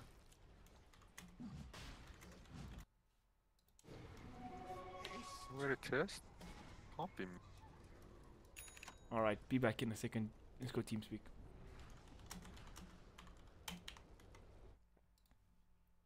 Hello? Hello? Yo, can you hear me now? Fine on TeamSpeak. Connected. You were moved. Yo, can you hear me on TeamSpeak, Damien? Yeah, I hear you fine. Okay, sweet. Alright, we are back. Casters are back. No more technical problems. We're having bad luck with our comms these last 2 days, but we're back. Optic having Aegis in the hand. 7k net worth lead right now. CCNZ working towards that BKB, and once he has that, oh man, it's going to be trouble for the side of TNC. Yeah, they absolutely have nothing to deal with him once he has BKB. Like, they already can't deal with him through his Berserker's Blood. Now with BKB, they can't even stun him. He's just going to throw out damage like crazy. And oh man, Optic 8k net worth lead in 15 minutes, and they're not planning to step off the gas right now. They got their Blink Dagger Slaughter. They've just got everything they need right now to just end this game, and that's the plan. They've got that Aegis. They're just going to push out lanes and start taking all the map control away from TNC. And if TNC can't farm out on the map, what are they going to do in this game? And we see the Ember Spirit going for the magic damage build, but that's going to do nothing versus Huskar. So he's not the one to deal with Huskar. He's dealing with everyone else. And I just wonder who they're going to have to try to deal with this Huskar in these fights. Hey man, we saw these two cores couldn't even deal with PPD up top. Where are they going to deal with the Huskar? Okay, memes aside though, the smoke up is here from the side of TNC. Optic 33 and Pycat is around. They find Pycat. Can they burst him down? He's pretty tanky on the slaughter. Pycat gets off his rebuttal stun, but he's still surviving. Can they burst him down in time? CCNC is going to jump in, but it's in the static storm. Pycat's still surviving. He's finally going to drop. Cuckoo going to fall as well. Armel trying to do his thing here on PPD, but the Wolves are going at him. Actually, the Panda's there. Can they burst on PPD? Nope, he's going to survive on a third of HP. They're kiting up the Huskar though, but he's 33. Going to pick up the kill on the Ember Spirit in the backline. Sam H, he might be in trouble as well. The Bruce Split has worn off. He's caught between 5 heroes. He's going to drop 3 heroes dead. Yeah, they managed to pick a Pycat in the fight, but he just instantly buys back and comes back. And PPD surviving on the lowest of low life, steals the chains, uses the chains, just walks away, and now gets sent back by Chen. He's just going to TP back to the mid lane. They're just going to continue this push. They know there's no Bruce Split up. They're all basically full life besides the Huskar, but you don't care if your Huskar's not full life. He's also got Aegis. Last game, you weren't happy 33 skipped the Necro books. He's got his Necro twos already. What the HOT? And TCHT is going to jump forward, making some space here. Might be a little deep. Is it too deep? Nope, he's still got the armlet toggles. He brings down Raven. Tim's getting caught on as well. They finally took off the Aegis, but in the backlines, double Siege Wagon. The tier 3 gets brought down. CCNC, he's in deep. They're trying for him. Can they do anything? He doesn't have his BKB yet. Cooldown's coming through, but no, he finally gets the BKB in the courier. He's going to pop it in man mode up. Sam H, 5 stacks on him. But they get the next set of racks. And they get the kill at Sam H in the end. There's a buyback from Raven. The glimpse comes out. They catch Pycat. No, they don't. They missed the stun. Ember Spirit going in. Armel dropping all his remnants. He gets off the chain. Can they get the return kill on Pycat? They do, but man, your base is gone. Yeah, they get the kill on Pycat, and it is a dieback from Pycat, but at what cost? 2 out of 3 racks is down already at 17 minutes. This game does not get easier for you. And my gosh, level 3 Necromonicon is now out from Lycan. Doesn't even have boots. He doesn't need it. When he's in his wolf form, he has the movement speed anyway. And they just got the push on the side. Just crazy amounts of push, and that's all they're using, just utilizing that push, pushing. We see another 2 wagons being held up by Zai's Chen over here, so they got wagons for push next. And the only thing they really have to worry about is that primal split from Brewmaster, but as we saw in the last fight, they just fought through it, fought back through it, and then just came back again, and TNC had nothing left to deal with that. Yeah, 70 seconds. Actually, it doesn't even look like they're waiting. They're just gonna go to the top ranks immediately. The Necrobook's gonna actually no, he resummoned. They're ready for this push. Yeah, Zai? they don't have ages though anymore, so it could be a little bit risky. But yeah, no, they're gonna just play it a little bit safe here. Oh, are they? I don't even know what they're doing. Okay, oh, they're smoked smoking up. They're gonna bait the Husker. They looks like they're drawing a line to go through the mid lane. 33 has his ultimate. He has the Necrobook still going. Might time out soon, but all of TNC are here in the mid. Doesn't look like 33 cares. He's just gonna run up the high ground. He's gonna start charging on his heroes. Spikehead's gonna go in. They get the stun on Sam H. Sam H does have the split, but can he get it off in time? He's lifted up. The chain stun is there. He gets off the split though. That's pretty great for TNC. But Armel in the backline's getting wailed on by CCNC. And most importantly, the base. It's in trouble. Tibbs comes in with the Barrow Strike. They bring down Zai. That's one kill to CCNC. The backlines, they're trying to bring down Raven. Can they do it? Raven is ticking down low, and if they get CCNC here, that'll be huge. They get the Husker. That's one kill going their way. Raven makes it to the fountain in time. And they manage to keep their third racks alive. Pycat, he's in deep. He's probably going to die as well. This is a dead slaughter. So something going the way of TNC this game at least. Yeah, Find PPD. Ember Spirit coming in. Can they burst him down? They get the chains on PPD. And PPD surely this time falls. Finally. So good fight coming out of TNC there. They managed to kill 3 heroes, which is real good. They managed to save their base. Actually 4 heroes because they killed Chen and the buyback coming out of him. So really good coming out from them. Optic, they made the initiation onto the Brewmaster, but they didn't manage to take him out before he got the split off. And once that split came out, they used too much on him, and then they just didn't have enough to keep fighting. Husker went a little bit too deep without that Aegis, so if he ends up falling, he doesn't come back. And a little bit of a disaster for Optic there, but they're still 11k net worth ahead, so it's not the worst thing in the world right now. They can just rinse and repeat. Tim stuns up Zai for the rune. Bulldog would be proud. But yeah, I think Optic just do the same thing they did now. They know the Brew Split's on cooldown for another 50 seconds, and if they get to that base without the Brew Split, it's going to just be a lot easier for them to go high ground. I think the Necrobook's also timed out in the last engagement as well. I can't remember because it was like pretty low when they started that smoke gank. Yeah, the Necrobooks makes a big difference. Yeah, the Necrobooks weren't up for most of the fights. And look, yeah, Optic, look, they smoked, they're ready, they're going again. They're not going to give no chill here, give no time to TNC. And without the Brew Split, they might be able to do it. It's a good 30-second window they have. Yeah, they're going to have a 30-second window here, and 30 seconds is more than enough for them to take the Shreks and to take a team fight. So TNC in a little bit of trouble here, and he actually gets caught out. He's going to get blown up. Actually, there's a stun. Rebuttal stun from Tims. Is it enough? The buyback's instantly there from Sam H, but heroes are dropping so fast. Raven, he gets busted down. Triple kill for CCNC already. Is it going to be an Ultra Armel? He zips back up to the top. There's another Remnant coming out. He's just forced to back away. Tier 3 is falling in top lane already. This might just be Megas here. Tims trying to slow this down with the Barrow Strikes and stuns. Pycat gonna miss Tims, but they get the Ultra kill for CCNC. I think this might just be the beginning of the end for TNC. Optic, T3, he's caught in the chains, but Armel, he's gonna be in trouble. He doesn't have remnants. If CCNC wants to jump him, he can. Armel, he's going in. Pycat gets up another stun onto 2 heroes. Everybody's caught. It's a rampage for CCNC. The third Rax has fallen, and that should be the game. GG is called. 21 minutes second game. They just went full aggro both games, push strat down the wazoo, and it works out in their favor. They managed to clutch both games quite easily at 21-minute mark and 34-minute mark, I think, the first game.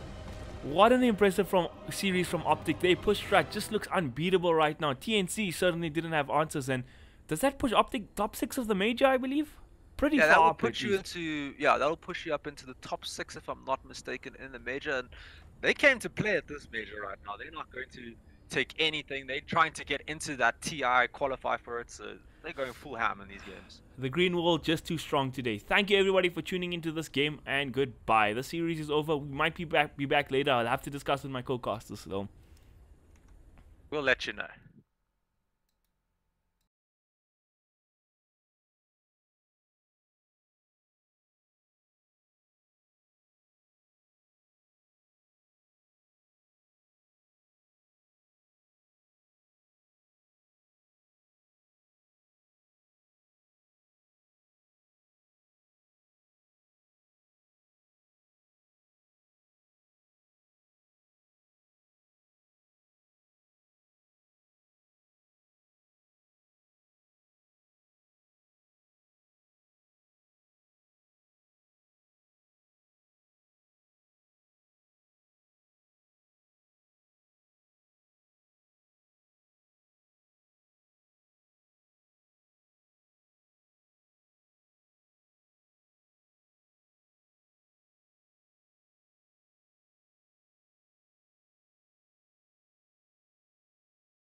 Ready. Please turn to pick. And our next series for the day is up, live and ready. It's an all Chinese affair with Vici Gaming taking on Newbee. I'm Carmel, joined by Mr. Rockley as always, and the game is up. Damien, what do you make of it so far? So we see some pretty standard picks coming out from Vici. They got the Doom Disruptor combo. It's quite common, those two picks in this meta. And Newbee, they went for a little bit something different. You know, first pick Naga, then with the Jakira quite a staple hero coming out from Newbee. But Naga, a little bit different. They did first pick the Naga, if I'm not mistaken, yeah. So the Disruptor is kind of also a deny pick coming out from Vici Gaming, not letting them get that Naga Disruptor combo. But they get the Jakira instead. It still works pretty decently with the Naga. You sleep into a nice like multi-hero ice path with macro pie and stuff on top. So still a pretty decent pick for both teams. I like the opening drafts from both sides. They both definitely have a plan on how they want to take this game. Yeah, We'll see how it goes. This is an opening Newbee likes quite a lot. This Naga Disruptor or Naga Jakiros, they love it. Kaka on the Naga side usually gets first phase banned, so VG Gaming must have an answer to it if they're letting it through. Yeah, definitely. They're going to need an answer for it because if you get those Naga setups with the sleeps, you can just win teamfight straight off of them. As well, you get the disengage from it. You get a large amount of Roshan control with these two heroes. You just need that hero that can hit Roshan now coming up from Newbee. And we see, and Vici Gaming on the flip side, they got their Doom yet again. We saw the performance 11 had on it yesterday, getting multiple good Dooms off onto Moon in the series against, what is it, Mineski? Yeah, Mineski. Moon Yeah. plays for Mineski, so yeah. Yeah, he played a really good Doom yesterday, had a really good time in lane, like a really good series overall, actually, being his hero. So 11 kind of on form this tournament. Well, it feels like it is. Ori still kind of questionable. Like yesterday, he went absolutely ham, but the days before that, he was looking a bit lackluster. So hopefully, he can continue his streak that he had yesterday, and we get some good games of Dota today. Hey, he's turning up at the right time of the tournament. You know, backs against the wall, 11 nation games. He's fighting for a spot in the top 8 right now, so has to be doing something right. Yeah, definitely. Like this is the time to turn up, right? Yeah, if you don't play so well the early stage of the tournament, whatever, as long as your team carries you through it. But once you get to this portion of the tournament, you better be turning up because otherwise you're gonna just be throwing up for your team and they're not gonna be happy with you, and we might see some pizza parties coming out afterwards. So we see the Zeus coming out from Vici, so Ori playing Zeus most likely. It could be a 4-position Zeus. We did see Lanham play it as well. Yeah, So he it was is still quite a quite an beast on open the pick. pass for Zeus as well, so it is an open pick. And it's kind of, I don't want to say it's a deny pick because nobody really wants to cares about deny picking Zeus, but SCCC did have a monster performance on the hero yesterday. Yeah, these Chinese teams actually have been picking up Zeus quite a bit. They kind of like this hero, so maybe something they know that we don't. But the one thing I do know about Zeus is if you don't kill him, he does a large amount of damage in teamfights, like a disgusting amount. So you have to deal with him. I mean, it's a good hero for them, right? It fills, can be played in multiple roles. It kind of, like, it plays the vision game really well. It's good team fight, and a lot of Chinese teams like to emphasize on that big heavy team fight. And I mean, Nimbus Cloud is actually ridiculous. Once you hit that 20 talent, it's like a 1-second stun, 350 damage nuke. It's AOE. It's Nimbus Cloud is broken. Don't forget the global part. So yeah, it's a really strong spell once you get that Axe, and it's also really decent versus Naga. Like if you're on the other side of the map, Naga sleeps to try TP away, you can just drop that Nimbus on top of her, cancel her TP, and then she just can't get away as easily. We did see that happening a few times yesterday, so it'll be interesting to see how Kaka plays this Naga side. Maybe to try get on top of the Zeus in the team fight engagements. yeah, maybe you use that sleep and try find the Zeus during the sleep and kill him. But Zeus, one of those heroes, you know, they build quite defensive. These Chinese players definitely, they built those blink daggers, those Aether lens, try to stay as far away as possible. So finding that Zeus won't be that easy, especially since Naga's sleep did get some nerfs a couple of patches ago where AoE of it is much lower than it was previously in the early levels. Poor Naga Siren, never one sleep. Actually, just like, it's not that. It's just the AoE is small, cooldown is huge. But once you get to like the later portions, it's fine. Yeah, then it's really good. And we see the sensor coming out, natural pipe builder, quite nice. He gets that blink dagger for initiation. Stampede, really good team fight for your team. So I like the sensor. There's not a lot of right click coming out from Vici Gaming, though mostly all magic damage. So your return aura not that valuable at this stage. So the Centaur got picked. The paparazzi Monkey King was left in the pool. You know what I'm thinking right now. Paparazzi Monkey King, just yeah, Paparazzi. He played a monster Monkey King that game we casted actually, and it's a really good lane over center. You can just hit him from far range. You can't ever hoof stomp you because your range is just further.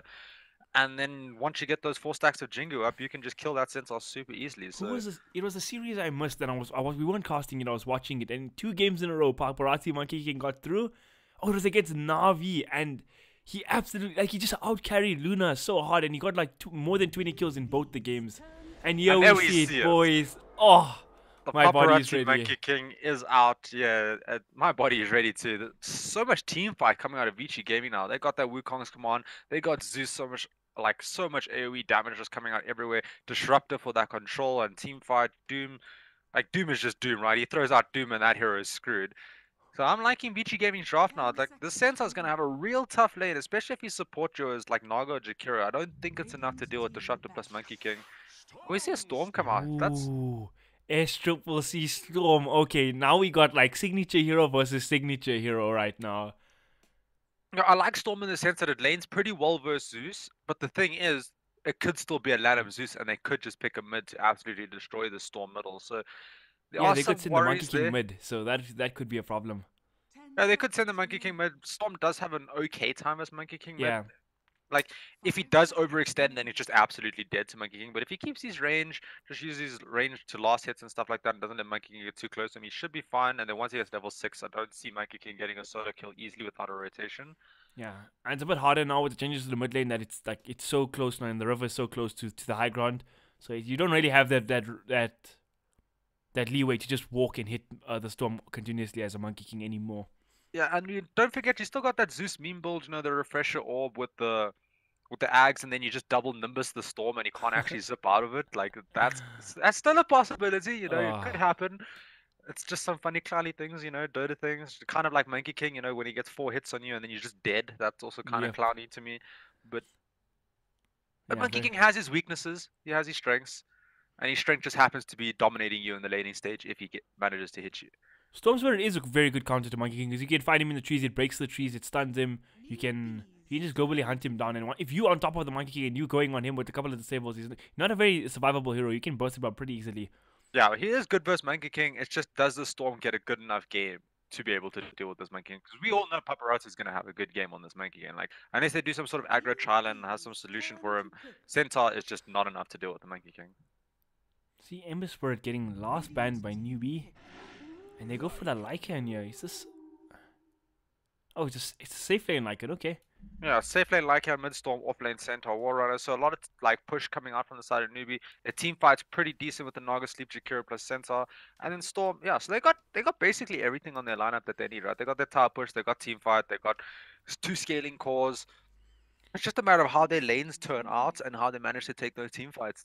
I quite like the Lycan because Monkey can never get on top of you and start hitting you, right? Doom, if you Doom Lycan after he has his ulti and has wolves and everything, he doesn't really care. He's just gonna hit people anyway. He's got high regen as well to deal with that. Disruptor's glimpse can be really good against Lycan, yeah, before he has a BKB, but this is gonna be a safe lane Lycan, so yeah. He's gonna get his farm up pretty quickly. High tempo coming out from Newbee here. So it's just a matter of, does this Centaur Warrunner get a decent lane or not? And they picked the Bloodseeker, so Lycan not having a good game, because now you get ruptured, Paparazzi can hit you. If you run away, you die anyway, so... You know, Kyle, Swindle Melons always talks about like how the drafting stage works. It's like a game of top stacks. So we had the Monkey King come out, we had the Storm Spirit top stack. Then we had the Lycan come out, then we have the Bloodseeker right on top of the stack to counter this Lycan. It's, man, I'm excited for this game. Both teams' drafts are looking epic, and signature hero on Paparazzi, signature hero on S-triple-C. Oh, I'm excited. Yeah, Lanham on his signature Zeus, which he's played yesterday. First time I've seen him play it, so it's signature now for me the way he played it. So. I mean, it was quote unquote support Zeus, but it didn't look like that to me.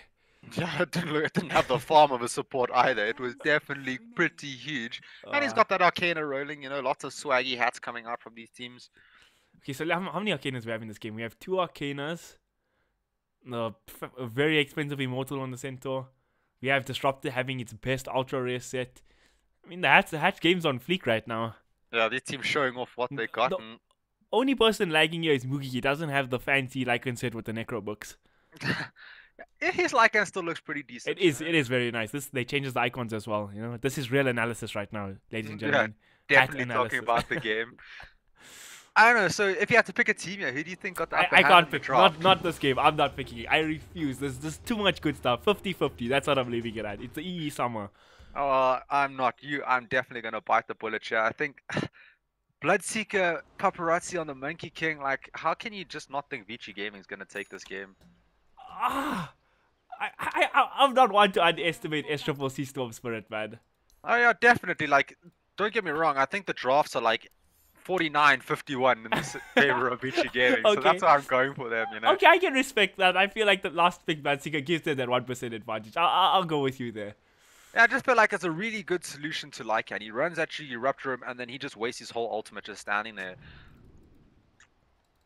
And he is basically their bread and butter of their front lining in their team fight here, doing all their physical damage. And like, if you can't use him in the fights, Monkey King just goes ham, and Zeus, so much damage coming out from him.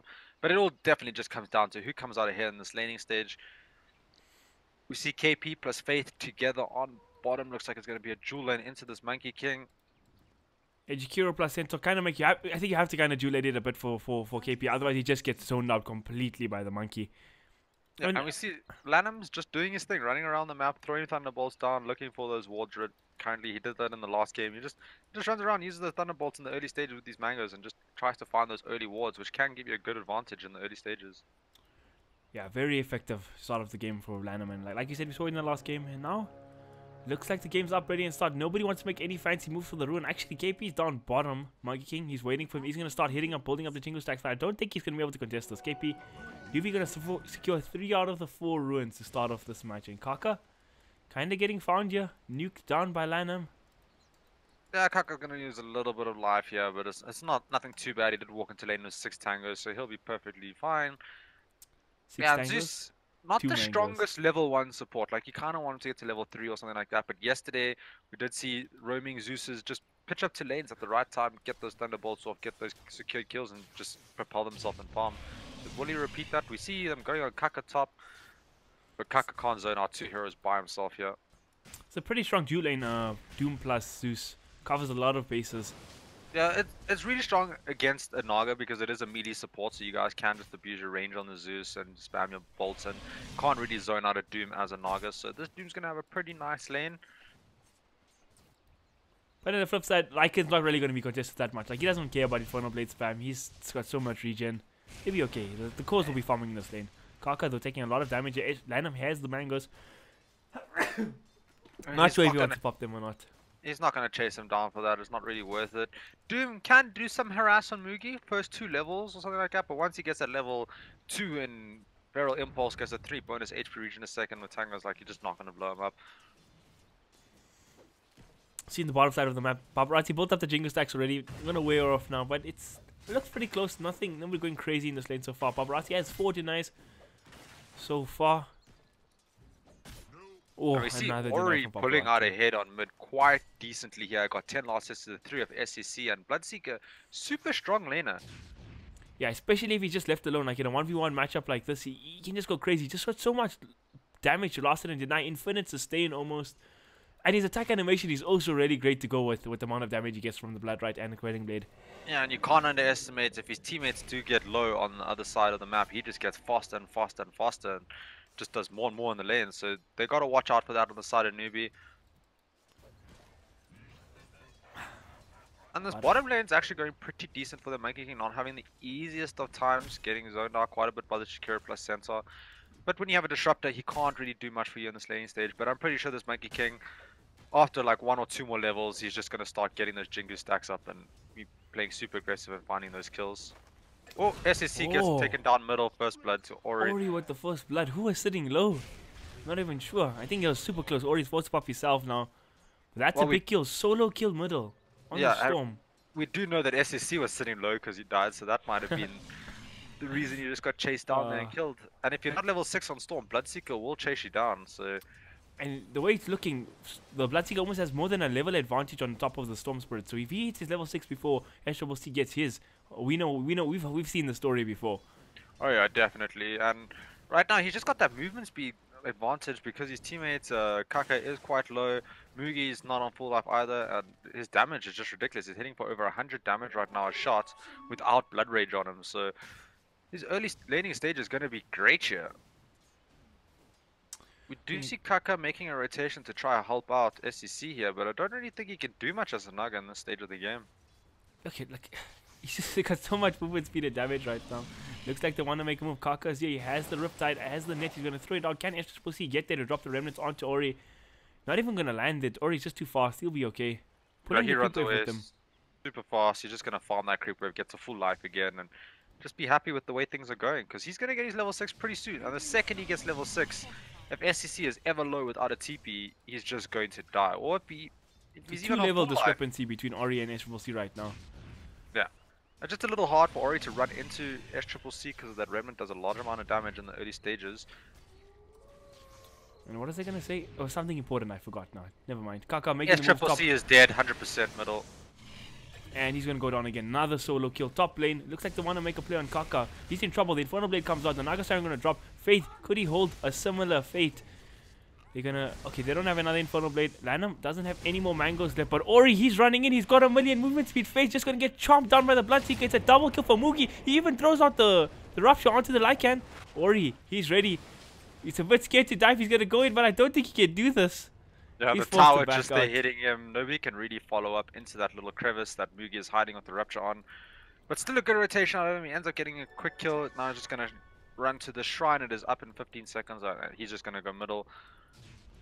We see Fenrir is rotating mid to throw some harass onto SCC here. Kinetic field comes out. Ori can't really go in at his level of HP though. He needs to hit up a couple of creeps first. Oh, he misses the last hit. SCC doing a decent amount there onto Fenrir. One more hit. Ooh, he gets off the stick just in time. Ori's gonna survive.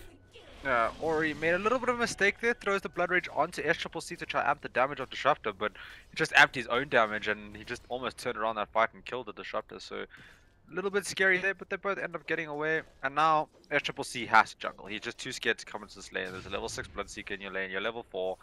So he's gonna jungle. They'll just put the faith on the Jakiro here to deal with this lane for now.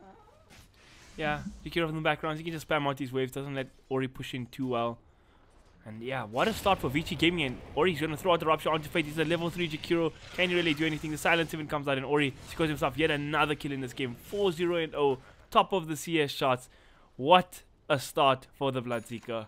Yeah, Ori going absolutely ham, wanting to show everyone that the first 2 days were just a fluke. He is back on 4, ready to fight, and Jakiro sitting mid is just like a nice cooked chicken for you. Like just sitting there, you throw your Rupture out and you just go eat it because there's nothing he can really do. And on the flip side, and on the bottom side of the map, Paparazzi's having the time of his life. He's got 37 CS and 20 denies. He's got his level 6 already. Oh, we see 11 on Doom getting gone on top. He is gonna fall. First kill of the game for the side of Newbee. They can be happy with that. Ori though, he's coming in. He doesn't care, he's by himself. He doesn't have Rupture. He's just gonna go on Faith here anyway, throwing down the silence. It's enough to bring down the Jakiro yet again. Yeah, and this Bloodseeker is just running so fast up and down the map, getting kills, making plays everywhere, and he's just making space for Paparazzi on this Monkey King. So just farm up a Storm right now. Centaur can't even stand in that bottom lane. Paparazzi is level 6, he's only level 4. SCC got his level 6 now, he has the zip. So are they going to continue the chase? They have Glimpse as well, they just need to get vision of him. He still has to run though, he has the TP, but I think Ori has the damage. There's the Glimpse as well. SCC gonna die again in the middle lane. Kill number 6 for the Bloodseeker, he almost has a kill a minute. Yeah, he's just killing everyone everywhere. Not to mention that Rupture plus Glimpse combo is quite nice as long as you don't glimpse him back too far. Does do the damage, so that ends up killing SCC then. He is not having the Storm game you were hoping he was going to have to carry his team. No, not at all. This last week Bloodseeker, I should have listened to my analyst. This thing is the trump card of trump cards, and Ori's playing it oh so beautifully. Oh, he's playing it great, making so many rotations, winning lanes for his team, and doesn't even have to rotate bottom. He just rotates between mid and top because he's just super fast. Kaka getting dove again top. They don't have a glimpse for him. 11 gonna pop the Scorch Earth. There's a kinetic field, and Kaka's probably gonna go down here anyways. Oh, Fenrir taking the tower though. Unfortunately, Doof did not change the aggro. Kaka, is he gonna be fine here? He's got the movement speed on the Naga. He'll be okay. No, but you know what this Kaka on low life is doing? Giving Bloodseeker more movement speed and damage. Definitely not what Newbee want him to have right now. For SCC, walking back to the middle lane, trying to farm up still, but it has not been easy for him by any means. Yeah, we see KP skipping some creeps down bottom, but Ori is on his way there, and with Paparazzi's help, they can cancel his TP. His TP is actually in his backpack, so he won't be able to TP away in time, and he gets Rupture ruptured. is there. He's gonna dodge the stun as well. KP, he switches in the TP, but it's not gonna be in time. Paparazzi gonna come in there. Doesn't manage to steal the kill. Ori's now on kill number 7. He is going for a Yule Scepter though for himself, so nobody can TP out. Reduce play on top. 11. in Can they trouble. burst him down? Oh, they're going to get him. Second kill for Newbee. They did commit the Lycan ultimate, and they do have the HAD completed on Mugi as well, so they might put some pressure on this tower top. Yeah, they're going to stop pushing the tower top, and if somebody tries to defend, they're probably going to attempt to dive them with that Naga net. It is level 3, 4-second duration of root, which is a very long time with the Centaur following up plus Jakiro. So they need to be careful on defending this tower. Naga gets hit by the scan, so they know she's up, so they know somebody's up there. But Ori's here, he wants to defend. He's got 2 points in the silence to kind of spam out these waves. No Rupture available just yet, 9 seconds on cooldown. But man, oh man, Rupture has such a short cooldown. Look who gets scarred. Kaka, the Rupture's going to be there in 3 seconds. Is he going to get up high ground fast enough? He does. No, he doesn't want to Rupture there. The Naga will just start TPing out. No teammates in range to cancel that. We do see a DD on SEC Storm here, so Ori's going to have to play a little bit careful here, but he is 2 levels ahead of him, so... Yeah, and he changed his mind. He's not going for Yules anymore. He's going for BKB now. He wants to be that frontline right clicker. I don't know, what do you like the BKB purchase here this game? Like, straight up? Yeah, I like it in the sense, right? It just allows him to run in after you Rupture someone and just kill them. Like, he doesn't have to worry about the Centaur stun, Jakiro Ice Path, anything like that. The only thing that's going to bother him is Naga nets. Oh, Fenrir finds a kill on Fate top. So the only counter he really has is the Naga net then, right? And then, obviously, he can't really kill Storm because he zips away if he has the mana. But he can just go absolutely ham. Alright. I can see that, and the way it's looking, he'll have a BKB in the next, like, he's sitting at 2,000 gold already, 9 minutes in. This is going to be insane timing on this BKB. And he's just denying every creep middle from SEC, making it super hard. Like, SEC is up with the, like, CS as him, like, has the same amount of last hits as him, but I'm pretty sure if we look at the net worth, it's going to be a big discrepancy. And yeah, we see 2,600 damage difference between Ori and SEC on mid. And that is huge at 10 minutes. It is. KP, he's still trying to farm his Blink Dagger up in the bottom side of the map, and a hero who's hasn't been troubled at all so far this game is Paparazzi on the Monkey King, and he's well on his way to Battle Fury now. The build he loves to go. Yeah, he's going for that Battle Fury. He's just jumping in the trees now because he doesn't see his opponents, but now gets an eye of them top. Gonna continue farming bottom.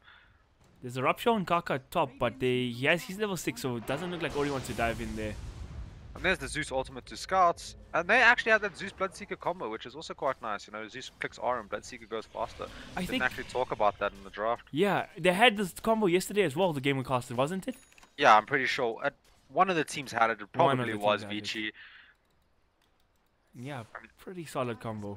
Yeah, pretty solid combo, and they're just having a great time. And I just feel really scared for Newbee. Once this Bloodseeker gets his BKB up, I just feel like towers are just going to start falling all over the place. He's going to get pick-offs, and at the same time, Paparazzi is going to be farming up a Storm on this Monkey King once he gets his Battle Fury. He's sitting at 90 CS. He's got the Demon Edge already, just needs the recipe plus the Perseverance. And mid SCCC, he went for Mana Boots. He's got the 2 Null Talismans going into that Kaya. Yeah, I think like going for the most cost-effective items as possible. And you see Doom get thrown out onto Mugi. The glimpse is there. But he's still got... Why is he so fast, actually? Centaur ultimates to run away, but then he got ruptured, so he couldn't run away anymore. Sleep is there. They're going to get off the shrine. Is it enough to stop this aggressive push from Vici? But now Paparazzi comes in. He throws out the ultimate. Mugi, he gets blown up. SCCC zipping on the backlines. Burst down Fenrir. It's a 1-for-1 trade so far. But Paparazzi, he wants more. Starting to wail onto Faith's Jakiro. Yo, 2 hits, 3 hits, 4 hits. Gets the Jingo, and he brings down Faith on the Jakiro. SCCC, he's just going to TP the hell out. Yeah, so 2-for-1 trade coming out from the side of Vici Gaming there, so they're going to be quite happy with that. And they forced out the Naga Sleep, which has a ridiculous cooldown at level 1. And now they're just going to take this bottom tower. So they're going to get a tower off of that. Oh, we do see the Glyph come out to delay them. 12 minutes in, you fearlessly fighting under enemy shrine like that. When there's Naga Sleep still up, then you know you're feeling it right now. Yeah, then you know... You feel like you've definitely got the advantage in this early stage, and they do. They rightfully do have the advantage right now. The Paparazzi is super farmed. We see Ori's just going absolutely ham on the Bloodseeker, and they're just using Lanham Zeus ultimates to just scout, see where their opponents are, so they know that they're safe all the time.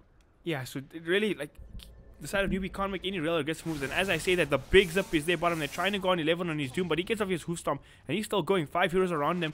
He might be in trouble. Ori doesn't have a silence, and I think they're just going to sack 11 here. Another kill for the side of Newbee. It's a 5-man rotation, and they managed to get the Doom, but the tower had already dropped, so I'm pretty sure Vici Gaming is going to be happy. I was like, oh cool, we just made space for Paparazzi some more, because 5 just TP'd bottom, and he can now just push our top lane and be all happy. So the amount of space that he's getting is going to help him a hell of a lot to carry his team. And Faith getting scouted here in the jungle. Getting Ghana by Fenrir and Lanham. The two supports going to bring them down. But KB comes in. This is a fresh reveal of Blink Tag, and they're actually going to get Fenrir here. So another kill going the way of Newbee. Ready to trade 1-for-1. Yeah, 1-for-1 trade. They revealed the blink dagger there, so nice information now for Vici Gaming. Understand how they need to play. But during that time, Paparazzi pushing out top. Ori wailing on the tower mid. Vici don't care about that 1 kill on this 5 vision support disruptor. Yeah, but as I say that, Ori, he might be in trouble. The blink is there. They're going to catch Ori. Do they have the burst damage for him? They're going to get off the center ultimate. This would be a huge kill if they get him. It's a 7 kill streak on Ori. Can they burst on the Bloodseeker? He's still standing. SCCC makes a big zip, but it's not enough. Ori, he's still going to survive. Yeah, and he just got his BKB now from the Curry. SCCC gets glimpsed back into the Static Storm. Can they have anything to cancel the TP? The blackening ball comes out from Lanham. SCCC is dead again. Oh, so SCCC just overextended a little bit too much, gets caught out by the spells and ends up falling. Ori still had 11 one charges in that fight, so he knew what he was doing. He didn't even pop it for that last attack by Storm. Was perfectly fine with taking that right click. And this is the kind of performances we want to see from this Vici Gaming team. I mean, if you look at the star-studded lineup of Paparazzi, Lanham, Fenrir, Ori, all the 11, these are very well-known Chinese players, and this is the way I want to see them playing Dota. This is an absolute raffle storm from them so far. Yeah, like definitely, Vici Gaming are just absolutely dominating the lanes right now. I don't even think one of their lanes, like the only lane that went okay was Mugi's lane, right? He is still farming, but he is 2,000 gold behind respective other cores. And Vici Gaming, they want to keep this pressure up. They're not stopping. They're going to now push out top. Faith with the Invis run scouted this all out. So, going to save his team here. Oh, I say that, but Kaka still gets caught. There's the glimpse. Ori, he's ready to go. The sleep gets popped by the Naga Siren. Can Newbee do anything to stop this? Nope. Kaka's just going to TP the hell out. Oh, almost a lightning bolt from Lanham there. Just couldn't get in range in time to cancel that. But yeah, that's another Naga sleep down. And that's a long 160-second cooldown. So they don't have to worry about that now for the next tower push. Paparazzi sitting on a 15-minute Battle Fury. This is like pub level timings coming out from Vici Gaming. Yeah, he's definitely just going to be farming up. He's super strong right now. He's got level 13, Ori's level 12, got his BKB, and he's going straight into the Radiance on the Bloodseeker next item. I agree with that purchase. In this game, with the momentum he has, I think it's going to be great. Yeah, and he's going to get it at a really good timing. If he doesn't die a couple of times, he's going to get it at a great timing. And they use the Zeus ultimate to scout there. They see where all of Newbee are, and they know that they're safe top. So Paparazzi just going to keep farming here. They're going to take the jungle, farm all that, and Ori's just going to rotate towards bottom, or towards mid actually. Paparazzi going to TP in mid, clean up a nice decent creep wave, and there's a lot of vision from the side of the Radiant in the Dire jungle. So this complete top side of the map is under control of the side of Vici Gaming. Yeah, and we see a 3-man smoke coming out from Vici there. No vision for Newbee to scout that out, so they're probably unawares of this happening. Can they find a Faith farming the enemy jungle as well? That's the only place he deems safe. Yeah, they're looking for a fight in middle, right? They're waiting for this one hero to come, aka Mugi, to come farm the creep wave. Here's the Rupture. They're going to throw it out. Mugi's going to get the shapeshift off, but there's the glimpse, there's the Static Storm. Rupture is there. Everything's on Mugi, and they're just going to burst him down. There was no chance for the Lycan over there. Yeah, and he's the most farmed hero on the side of Newbee, so getting that kill definitely worth it for them to use some ultimates to take it, and they get the kill. And now Paparazzi can keep farming. He'll be happy. Mugi can keep Ori can keep farming. He's happy. And while this is all going down, Lycan just sitting in base dead, waiting to respawn. Now Paparazzi has the full Echo Saber completed as well. I don't know if he's farmed enough to just come in and start one-shotting heroes like already. Maybe not one-shotting heroes, but he can definitely make anybody on that team die. If he manages to get 4 hits off and then throws a boundless strike, he'll probably get a one-shot. But I mean, he's huge. This Bloodseeker has 8 kills and 96 CS. He's still almost 2,000 gold ahead of him. That's how big Paparazzi is right now. Yeah, Paparazzi didn't go for the extra 75 Jingle Marsha at level 15 talent. He actually went for the tree dance cast range so he can be more maneuverable around the map.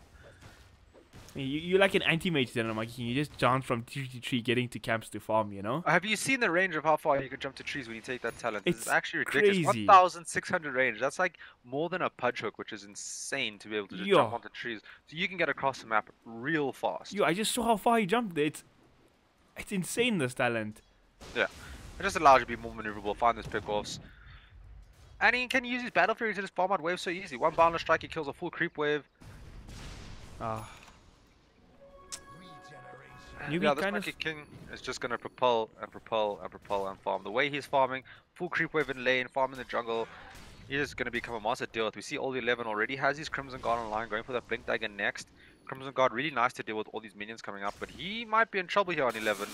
There's a zip from SCCC. They get off the electric fortress. The stun comes out from Jakiri. They're even combining the center ultimate here, but it looks like the side of Vici Gaming. They want to fight. They throw out the Monkey King ultimate. Boundless Strike comes out. Ori, he's ready to jump in. So is Mook Paparazzi. They get two. SCCC's dead already, and now they're forced to sleep and TP the hell out. Ooh, that was close. Oh, the Disruptor glimpse was just not timed perfectly enough. Manages to TP out there, but we see Kaka might be in some trouble yet. No, he's just going to run away. He'll be fine. Clean up some Necro books. But yeah, still a good fight coming out from the side of Vici Gaming there. Like, they go on the Doom. Doom manages before he falls to get that War Stomp down, stunning them. Zeus comes in, Monkey King ulti comes in. Bloodseeker's there with his Blood Rights, I think it's called. Yeah, Blood Rights, and they just end up bolting. Yeah, SCCC dying yet again. That's death number 5 for him. He's having a... He's completely shut down in the Storm Spirit this game. Like, it feels like there's nothing he can really do after that rocky laning stage. Yeah, he is going for the Orchid next. He finally has his Kaya, which is super late, and he's going for that Orchid, so he will have those abilities, you know, jump onto Zeus to stop him from ulting or get solo kills onto Disruptor during team fight, but it is going to cost him his full mana pool, which might put him in a really tough situation to get out of in the team fights. And Storm is just not one of those heroes you want to play from with when you're behind, because you want to be able to zip in the team fights as freely as you want, not have to play safe. But this game, different story. Paparazzi is 1,000 gold off having a BKB now as well at this 20-minute mark. Already getting gone on here. There's the Macropire coming out. He's going to pop the BKB. The Static Storm's on as well. They're just going to turn and fight KP. He's getting gone, and they actually forget about KP. They want SCCC Storm. Ori, he's diving deep. He brings down Faith. Who's he going to look for next? He's going to run away. He knows his team isn't around him. Can he make it out? The nets there onto the Bloodseeker, but I don't think Newbee can chase it. Now Landham, he's coming in. He gets off the bolt onto Kaka. Paparazzi's here as well. Couple hits from him. Should do the trick. There we go. Kaka, he has the Boundless Strike on cooldown, so he might just be fine.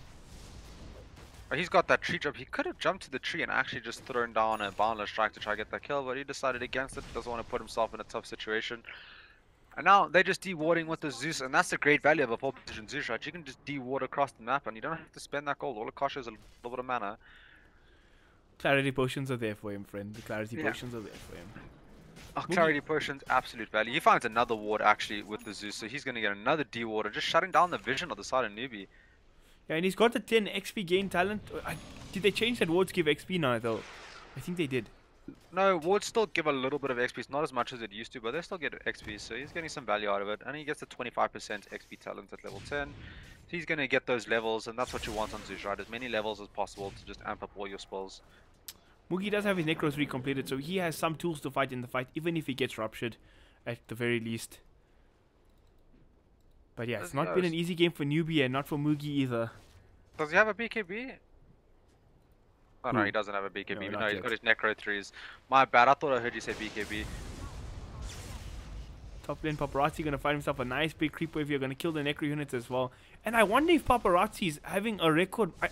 We don't have a stats man right now, but maybe Knoxville's checking there in the Supermajor if this is a record game on Monkey King, because he's sitting at 251 CS. He's got 15k net worth, 21 minutes in. I don't think I've ever seen the Monkey King this far, man. I'm not exaggerating. Yeah, he's almost double the net worth of Moogie's Lycan right now, which is a scary stat. KP getting ruptured. Ori gonna make the play onto Faith here, but KB, he pops the ultimate, but he can't really do anything with it. He's gonna go down. Yeah, he pops the ultimate to save his Jakiro, but himself not gonna help you versus Rupture. And this game looking real good for the side of Vici Gaming. There is a double damage in the right next to Roshan right now. So if they want to Rosh while KP is dead and no sense of ultimate, now is the time. Ori's gonna scout it out. Roshan is a little tougher now since they made the recent changes to him. He does a lot of damage. So I don't know if they have the sustain for Rosh. No innate lifesteal, but Monkey King's coming in. They might actually just go for this. He has his BKB now as well. They might go for kills or for Rosh. We'll just use the double damage to farm. Looks like he's going to use it to farm. They don't really want to take Rosh right now. The one shot is coming. Paparazzi's going to be on the hunt. I'm waiting for it. The TD Monkey King. Like, there is the one problem with Roshan for VG is there is still that Naga Siren plus the Storm Spirit combo, right? You just sleep it up and then Storm zips in and steals Aegis from you. So they are worried about that a little bit. We see Ori just gonna almost walk has off his the high radiance ground.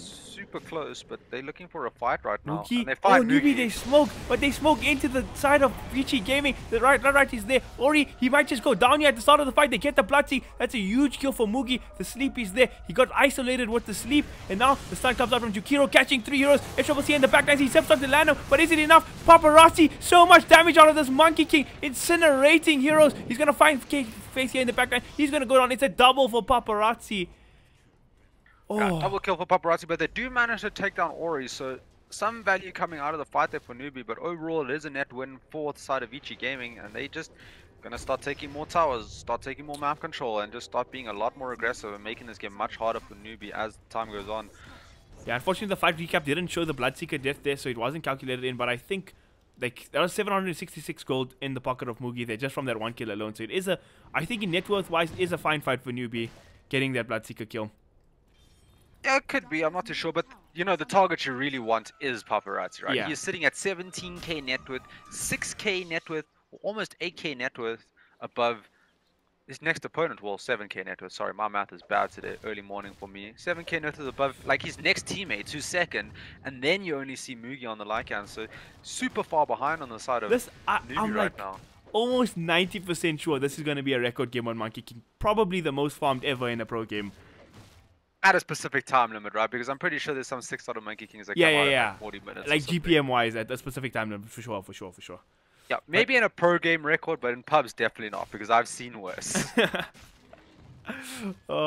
We all seen our TC spamming Monkey King in the pubs when he just came out, when he was quote unquote a balanced hero, Kappa.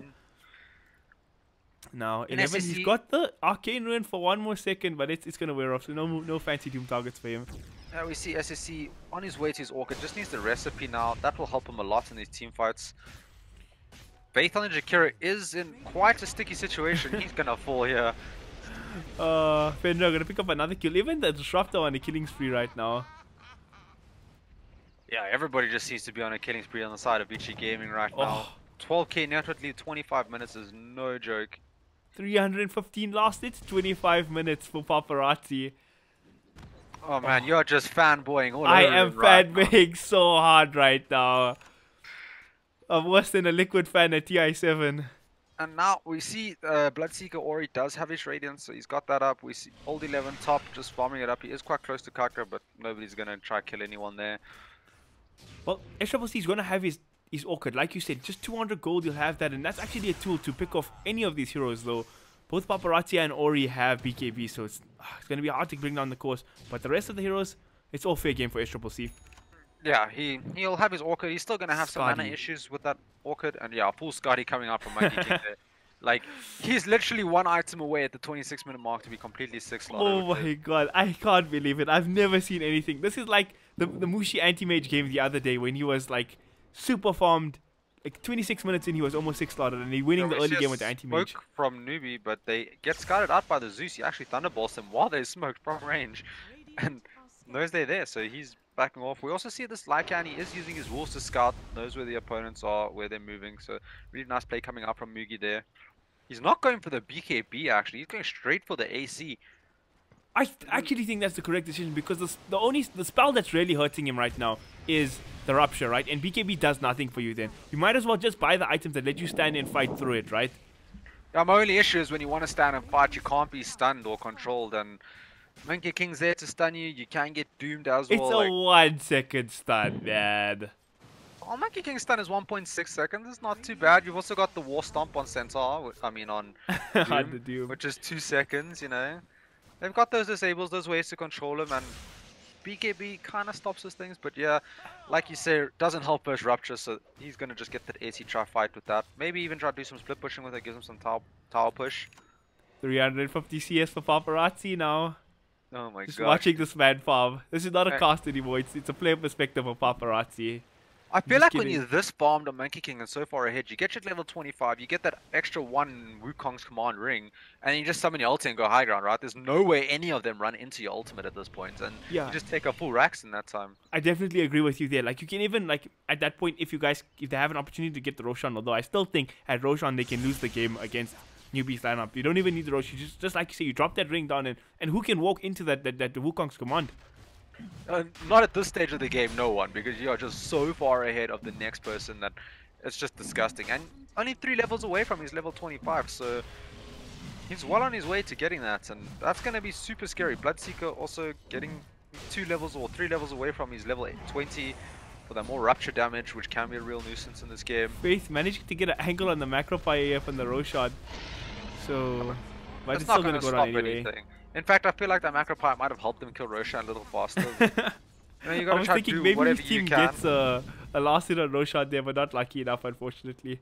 Yeah, it doesn't end up happening. And we see Old 11, he has that Shadow Blade plus a Blink Dagger, but it is scouted out by Mugi's Wolf, and you see him TPing bottom, so SSC knows this is coming. And he's going to read the map. He's going to zip the hell out. Yeah, no, they saw him TP with that Wolf from Mugi, so they knew it was coming. And Lanham gonna farm up these creeps. He's super close to getting that Nimbus. Just another Can you 600 imagine gold to go. the extra Wukong command circle with for the ultimate on Monkey King? Then you have the Nimbus Cloud as well. Like, you can just imagine this whole base area like completely zoned off. Yeah, and you can't really do anything about it. We see Kaka on the Naga. We did see him do this recently. He's going straight for that Ag Scepter on the Naga, which can help, right? If you do get caught out, you throw it out, and then you just heal up your whole team, and they can be ready to fight again. So, might be a nice purchase from him. Yeah, he's not that far off it. Has a decent amount this game. He's got Vlad's. He's actually got it right now. It's coming in the courier. He's like only 300 gold rather. Bad math off KP's farm here this game. He's having a good time with the Naga actually. 154 CS. Paparazzi shows in the top lane, but he's gonna back off now. Good game sense from him. Now the one nice thing about this Naga sleep is whoever gets ruptured, they pop their BKBs, they run at them. You throw your Naga sleep, they're still gonna get healed, and then you're only gonna get hit by the heroes that have their BKBs on. They're gonna commit the rupture onto Kaka. Maybe force out the sleep here. Paparazzi. He's waiting for it. He gets scouted out by the illusion. There's the sleep from Kaka, and he's gonna TP out. Well, he's just gonna TP out, waste the rupture, but rupture has a very short cooldown, so he's not gonna worry too much about that. Now they don't have sleep for another 2 minutes, so that play is not available for them for quite a while. And we see Zeus now has his Ags. No, yeah, he's got his Agnums now, so that Nimbus is out on the field, is level 16. Mugi has his AC completed as well, and SCC is walking towards a BKB on the Storm Spirit. And Kaka's Naga now just gets caught up by Doom plus Nimbus plus Static Storm, and he's just 100% dead. He's not going to survive that. It's Disruptor plus Doom combo. Yes, they've committed 2 ultimates there for Kaka, but at this point, it's definitely worth it. They do what they can. And now Paparazzi might be caught middle. SCC making the zip plays on him. Paparazzi still holding on to his BKB. Hasn't committed for anything just yet in the backlines. Or he gets caught, but he has the Aegis. Boundless Strike comes out to try slow this down, but Newbee getting a couple of good picks here. They drop the Aegis. What else can they do? Oh, KP, he gets glimpsed back. There's the rupture. He's going to run through it with the Blade Mill, doing a couple of some damage to Ori, but Ori's going to get the kill and heal all that back up. No, the Blade Mill quite cute, but it's just not enough at this stage right now to get the kill onto Ori. But in future parts of the fight, that could be useful if he ever ruptures the Centaur. Centaur just runs away with the Blade Mill, and then somebody else focuses on Ori, and you can get a kill that way. So he's got to watch out for that. By the tower. Oh, but there comes the Nimbus Cloud. Paparazzi going to go down. Oh, but let him get the kill. He can just jump so far, so you got to be really careful on these supports, because if you're ever just out of position, he just jumps with that talent super far and just kills you. He tried to make the zip play for the courier. Didn't get it, unfortunately. And doesn't get the courier, but they ended up spotting out a ward with that Zeus ultimate, so they know there's one in their jungle here, and Zeus is going to come de-ward it. There it is. That's another 163 gold for killing that ward. I will say the cores on the side of Newbee are doing a good job of like trying to stay in this game, right? Mugi's got a decent amount of farm, 14k on this Lycan. SCC, though the rocky start, he's sitting at 250 last hits. He's farming well, he's got his BKB now, and he does look like he's in a decent amount of fighting shape, right? Yeah, to me it just feels like they're waiting on this Monkey King Butterfly. Once they get that Butterfly plus his level 25, which he literally just got, then they're just going to start pushing probably Roche, well, probably High Ground Roche isn't up available, and just use that Wukong's Command Ring, which he does just picked up. So it's a really big ultimate coming out from Monkey King, and it's going to be super hard for them to deal with. They find Paparazzi, but nope, he's too quick on the BKB. He's going to start waiting on KP, and looks like the side of Newbee want to get the hell out of there. KP, he might be in trouble. They have the glimpse back for him. Paparazzi, he's going to go to work on this Centaur, and that's another kill. Actually, Fenrir's going to take it from him. It's like, you have enough farm from the creeps already. That's mine. Bottom side of the map, 11 getting caught. The Nimbus start trying to save up the Zeus, the Doom, but he's going to go down. Nice pick up for the side of Newbee. Yeah, so definitely worth it for the side of Newbee to be getting the Doom kill over the Centaur kill right now. Doom is a lot more farms, giving them experience and gold, and they are behind. So every time they kill someone, they do delay this push a little bit longer to give them time to catch up and try and make some other plays in the field. So SCCC went for the extra second in Lightning Vortex duration, and when SCCC is doing that, we've seen the 5-man Aghanims pulls before. We could be in for a similar story if it gets to that stage. And they do have quite a decent follow-up with it, right? If you zip in, you get that 5-man Aghanims pull into the Ice Path, Macropie, Centaur Stomp on top. Like, it can do a large amount of damage, but getting those pulls, not going to be the easiest thing in the world, especially with Monkey King on the field, with that Wukong's command being out, and Ruptures, and AoE silences from Blood Riot. Like, it's not going to be the easiest combo to hit. So, 33 minutes. Paparazzi is fully 6-slotted, 3,700 gold in the bank, and level 25. Yeah, he's just getting to that point where, like now he buys his boots of travel, you know, then he maybe gets a moonshot, and after that he just buys all the wards, all the gems and everything for his team, because there's not really much more scaling he can do. He can get rid of his Echo Saber, I guess, pick up like a crit or something like that. But Echo Saber just feels like super value on Monkey King with his ultimate, so... Yeah, you get off the slow, double attack, it's pretty good.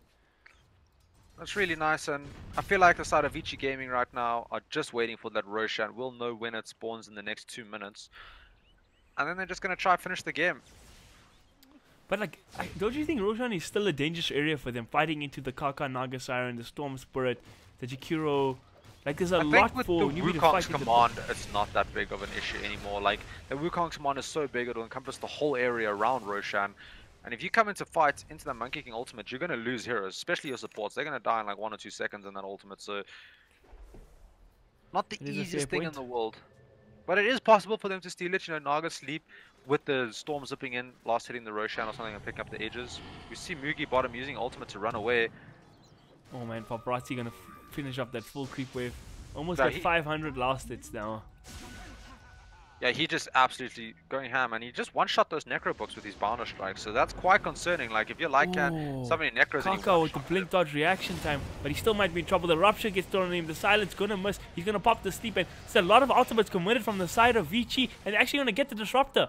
This might be a bit of a disaster. They did come on SCCC's BKB though. Yeah, they committed to BKB, but they did not got TP'd out. She just popped the ultimate and started TPing, so much regen coming out, or he could not kill her during his BKB duration there. And yeah, nice fight, nice pick-off coming out from the side of Newbee. Lots of ultimates were committed from both sides, but in the end it worked out. Smokey's here from the side of Vici. Who are they going to find? Faith might be the first subject to get destroyed here. He's going to get gone on routine kill for Lanham. He secured that at the Arcane Vault. That's funny. Paparazzi looking for more, but not going to find anybody at this top bottom jungle side of the map. I don't even know. The triangle area. The triangle. We do see an Invis being picked up, but SCCC gets a zip on the Paparazzi. Paparazzi still holding on to his BKB, riding that Nimbus Cloud for the moment. He's going to get the stun onto SCCC, but KP's there. He's kiting him up, but there comes the Doom. KP, he's going to be in trouble. Chingu Mastery, not going to even proc there from Paparazzi, and he's going to get the kill anyway, though. A little ambitious going for that kill with Storm and Doom there. Unless you hit it perfectly, is going to survive. And now they're just going to start taking down your towers. All of them are alive. Probably not going to go high ground here. And let's not forget the fact that they have Blood Rage that they can throw onto the Monkey King. Paparazzi, oh man. That is That's a insane. lot of damage amp as well. Plus lifesteal when you kill things. So killing this Monkey King won't be the easiest thing in the world if he has Blood Rage on him plus his BKB. Silence is down. Faith actually TP'd in. He gets off a stun onto Paparazzi, but again, Paparazzi's still holding on his BKB. He hasn't used it yet. Now SCCC comes in, and there's the BKB from Paparazzi. He's going to throw out the ring. It's massive. Kaka gets caught. There's the Nimbus Cloud as well. The sleep is there from Kaka to try to reset, but no, the Wukong's command statue's just going to hit him through anyway. Yeah, they're just going to beat him up, but they end up getting the kill there. It does cost them the Wukong's command, but Ultimates only has a 90-second cooldown, so not too long. But this is a timing for Newbee now. When the Centaur is up, they can try and make a pick-off happen without having to worry about the Monkey King ultimate. Yeah, just Paparazzi did use one more of his BKB charges down to 7 seconds. Roshan will be back up in 20 seconds. And I think that might be EG Gaming's cue to go high ground. And he has a Abyssal Blade now as well, so slotting out, what does he take out? He takes out the Echo Saber. So he took out the Echo Saber for Abyssal Blade. Makes sense, right? It gives him that instant stun for heroes like Storm, for Lycan, things like that, Centaur ultimate.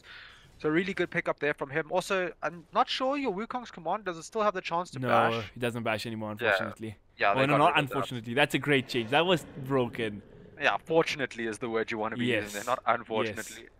Roshan is up, so we are going to see Vici Gaming probably try and make a play for the Roshan in the next minute or so once their team is all ready and healed.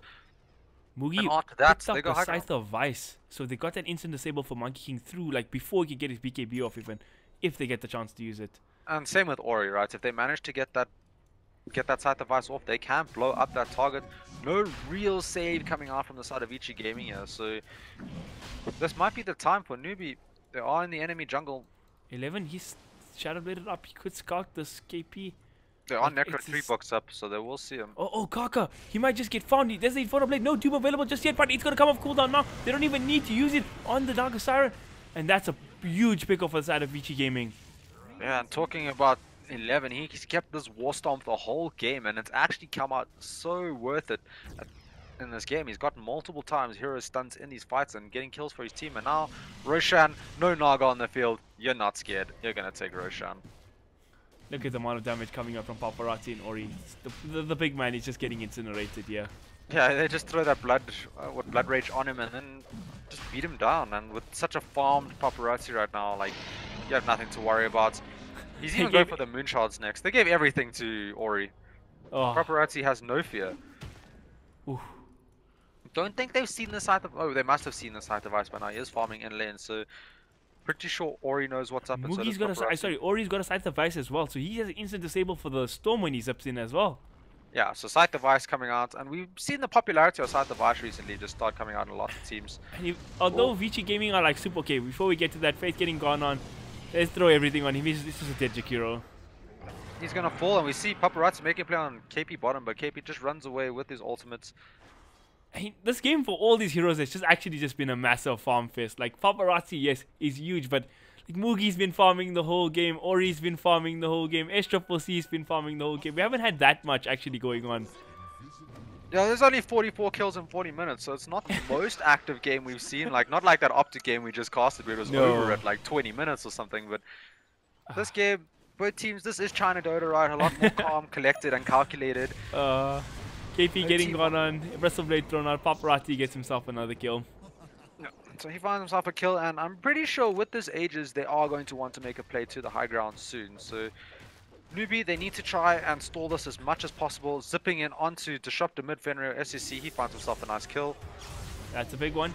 Ori, he TP's in actually. He's out of mana on Paparazzi's SEC, here as and well. he's ruptured. He gets bashed up here. Paparazzi's hitting through the Naga Siren sleep, but he's gonna get caught in there. HFC, can he make it out? Wukong's one gets thrown out, but HFC gets a little zip. The rupture's there, but Paparazzi, he's gonna find him in the backlines anyways. And now 11, he jumps in, he gets a Doom onto Kaka. Kaka's gonna be in trouble on his Naga Siren. He gets the Glimmer Cape from the Jakiro, but I don't think it's enough. Jakiro might be in trouble as well. Boundless Strike on cooldown from 6 seconds from Paparazzi. But he wants to die for this. Can he get a bash? No, he doesn't get a bash. He doesn't need a bash, and GG well played is called. Yeah, no buyback on SCCC. They ends up falling, and they know that they're coming high ground now with this Aegis, so they just call GG. And well played to Vici Gaming. And like I said, I favored this draft by that extra 1%, and it showed. I felt like 100% Mugi. I mean, credit to Paparazzi, right? He had a great game. I'm sure he broke a lot of records. But my MVP for this game is still Orion the Bloodseeker. I think he dumpstered SCCC in lane, and his rotations in the early game were so on point. He was like 7-0 at 7 minutes. It was a brilliant game from him, I think. Yeah, he just managed to make so much space. Like, his whole team actually just made so much space for Paparazzi in the beginning of the game that he just went absolutely ham on the Monkey King. And once you make space for your carry, and he has such a great time, he is going to carry you in that game. 580 lost its 919 GPM on Paparazzi. We can say, yeah, he had a good game. That's it from us for game 1. See you guys in the second map.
The second game is now up, live and ready, and it is confirmed. Paparazzi broke the GPM record on Monkey King 919, the all-time high on the hero. But credit needs to be given where credit is due. Ori on that Bloodseeker went absolutely crazy in that last match. Yeah, he just made so much space for Paparazzi and the rest of his team, not to mention also, just making so much space, and he just allowed him to farm and then just propelled their team to victory. And it was just a clean, easy game coming up from Vici Gaming. They played it a little safe, taking it all the way to 40 minutes. Some people feel like they could have finished it a bit earlier, but in the end, they got the win, and that's all that matters. You see a first pick Bane come out from Vici Gaming, and we saw Fenrir with the saves yesterday on the Bane. It was... Like, I don't usually like to give credit to Bane and all that kind of stuff, and I usually miss the support things, but Fenrir had, like, more than 10 saves in, like, one game on the Bane, and it's crazy how well he was playing on the hero. Yeah, I'd actually be interested to see what is Bane's win record in this tournament right now, because that hero just seems to come out ahead in most of its games. It just offers so much in the lane. But Newbee, first pick a Beastmaster here, so they want to put some pressure on that off lane, put some push on, and maybe they're taking a page out of Optic's book here, you know, just push strat and push real fast. Yeah, I think that's a good way to go about it. VG Gaming like these they pick these hard carries for Paparazzi, usually a bit scaling for Ori as well. They like to play for the late game. I think Newbee got the right idea here. You pick this Warlock, you pick this Beastmaster, and you pressure Paparazzi in the laning phase. Don't let him go crazy like he did in the last game. Yeah, definitely. You want to put pressure on him, slow him down, because if he has another game like he just had in that last game, you basically guarantee yourself to lose. So don't do that to yourself. And you got that Warlock also, very strong laner, lots of sustain coming out from the hero, lots of team fight also later on portions of the game coming out from that hero. His stun from his ultimate does go through BKB, which is also quite nice, can be useful. Large AoE stun as well, so cancelling Bane's Fiend's Grip with it will be relatively easy, as well as hitting multiple heroes. So I like the pick. Now, what are Vici Gaming going to respond with? They picked up the Bane first pick, kind of standard stuff, just your usual 5 support, very strong hero. What are they going to combo up with it is the question. Yeah, Bane, when you pick Bane, you can either pick, you generally want to pick an open pick over here, something that can play 4 or 3, or like play in multiple lanes, just so that you don't reveal too much of your draft. Heroes like Sand King are still available, that can be picked up. Clockwork's also pretty decent, he's not the greatest as Beastmaster though. Yeah, he was banned out as well. Yeah, and he's banned out, so my bad, there's definitely no Clockwork coming up, but we'll see. And they go for the Elder Titan. So this is a pressuring support. Yeah, this is definitely a pressuring support. Does offer some team fight, nice setup for kills, lots of team fight control, and it kind of dissuades your opponents from going some sort of like high agility core like Morphling or Terrorblade or something like that. So it has some extra value there, but generally is played in the 4 position. So you know what's the 5 and the 4 coming up from Vici, but you don't really know the length yet because Bane can go middle with that Enfeeble if he wants to just be annoying. Elder Titan can play safe lane with his core, or he can just go aggro dual lane with his off laner. We'll have to see. We see Emsbird getting banned out yet again. So in the second phase, this hero has been a really popular ban for a lot of these teams to take out. And I'm interested to see if Newbee ban any of the heroes like Paparazzi's Monkey King or heroes like the Bloodseeker or something. The Bloodseeker. In these next 2 bans that they have. Because that did give them some big problems in that last game. Maybe they just don't want to face it again. Don't want to give Vici Gaming their absolute comfort here. These next 2 bans will be the really interesting one from Newbee. Are they going to show respect and take out those signature heroes from Vici, or they're going to just take out the standard stuff? Like they take out the Gyro of this game, they took out the Luna last game. Yeah, maybe they have a solution for that Bloodseeker plus Monkey King or something like that. Maybe they have a way to deal with it. Maybe they just feel like Vici Gaming aren't going to run the same thing 2 times in a row because they've already changed up their opener with different heroes. So Vici Gaming going for a little bit of a different game strat this time. Yeah, they have indeed. Now, Slock gets banned as well from Vici Gaming. A core that's also had, like, we've seen some pretty solid games from Slock as well. Mugi Slock in particular. Yeah, definitely. Mugi Slock came out quite clutch with that Zeus in their last series that they played. And once he got that refresher shot in that one fight, I just remember him being Shadow Dance for like a full 10 seconds, plus BKB on top of him that whole 10 seconds, and he just beat down a Dragon Knight like to death. Yeah, it was against the sister team, in fact, of Vici Gaming, VGJ Thunder, that Mugi won that game against them. 62-minute game, in fact. So another long game, indeed, from these Chinese teams. Yeah, so maybe they take out the sister team, but can they take out the daddy team here in Vici Gaming? That's the question, because Vici Gaming showed an absolute dominant performance in the last game. So it makes me happy, hey, because those Vici Gaming, they showed signs of brilliance earlier in the year. Then they had a rough period, and even at the start of this tournament, they weren't looking too hot. Ori was coming on a lot of fire, but now, my God, they're looking like a team in form. Yeah, they're looking like they're ready to just head into TI now and start taking that cup, playing real well. And we see the Kunkka ban come out from Newbee, so they don't want any sort of like Ori Kunkka or anything like that. Bloodseeker still times. available, but Bloodseeker not that strong in this game, right? You have that Raw to deal with him. Necros are pretty good versus him. Warlock, like, yeah, you can Rupture Warlock and run on him, but do you really want to use Rupture on a Warlock who doesn't really run away in fights anyway, right? He throws his combo down, then throws his big slow on the ground, Yeah. upheaval, that's what it's called, and then just slows And what's everyone Fatal down. Bonds, the amp damage on Bloodseeker, like, if you can, like, the trick, I think, to playing against Bloodseeker is you have to burst him down. You can't let him have a laning phase like he had in the last game, and you have to pressure, like, in the fight, you just throw everything on him and blowing up at the start, because the longer the fight goes on and the more people drop to low HP, he just becomes a bigger menace to deal with, and he just needs one kill and he's back in the fight. But one thing I do want to notice, Newbee, they can pick the Bloodseeker themselves. I'm not sure if SEC plays it or Mugi He plays does. it, but They can both play it. it is pretty decent this game. You got a large AoE silence, which is really effective as Old Titan and Bane. But they go for the Skyrath mage, so more of a standard support pick coming out here. Skyrath, large amount of harass. Skyrath Beastmaster lane together is also really strong. Disgusting. So much spam coming out, like Axes plus the Skyrath's Arcane Bolt, I think it's called.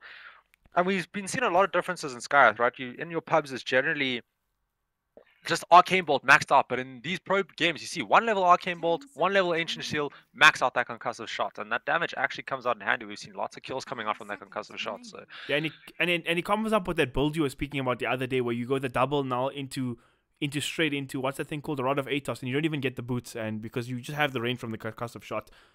yeah, and they skip the boots because you're just naturally fast, right? So you don't need those boots, and you get that Rod of Atos up super early. We'll have to see if he's going to go for that build this game. It's not really that useful versus the heroes he's facing right now, but there could be cores that it could be really good with. He also has the Beastmaster to set up with his ultimate, so Raw into Mystic Flare, and you basically guarantee yourself a kill. Yeah, I like the drop from Newbee a lot, and also they're not like, okay, Bloodseeker and Ham, let's ban him out. No, they're like, okay, we dare you to pick Bloodseeker. You pick Bloodseeker into Beastmaster, Skyrath Mage, Warlock, and see how it goes, lads. Yeah, it's not going to go too well until you get that BKB.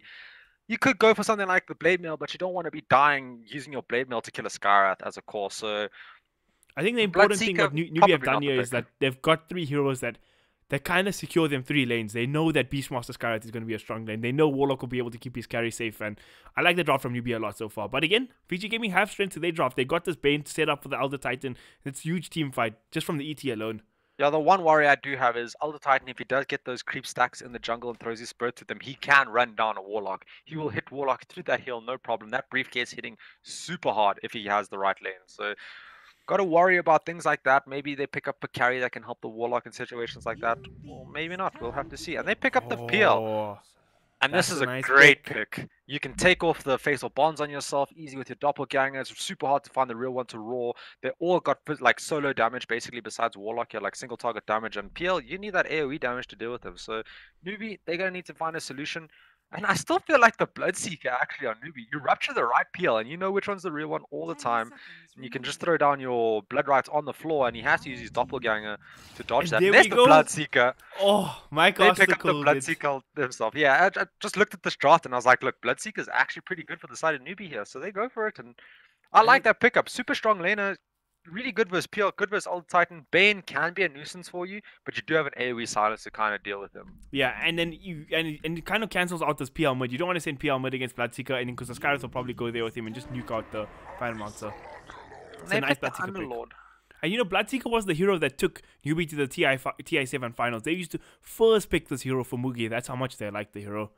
Yeah, the so time. they pick up the Underlord. There is some value in this Underlord, right? Reduced damage is quite tanky, and if he does rupture one of your cores or something, you just use that Uber home, and you can save one of your cores if he doesn't die within that time. Obviously, the Uber does take some time to arrive, like we all know in real life. You don't get it instantly.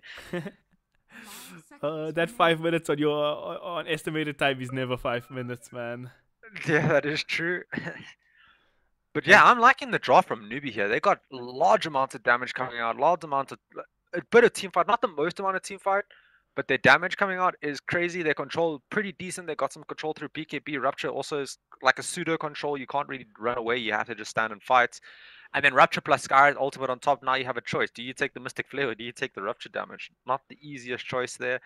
Yeah. So Newbee's draft looking pretty good, but the side of Vici Gaming, they've got those advantages. If this PL gets huge, right, they don't have a solution. Bloodseeker is not a solution for a huge PL. So you do have to worry about things like that. I was thinking the exact same thing. It's yes, Newbee have a good draft. They have insane amount of damage output, but it could get to a stage where either, I don't know, probably Paparazzi on the PL. If he gets farmed enough, there's no real solution for him still.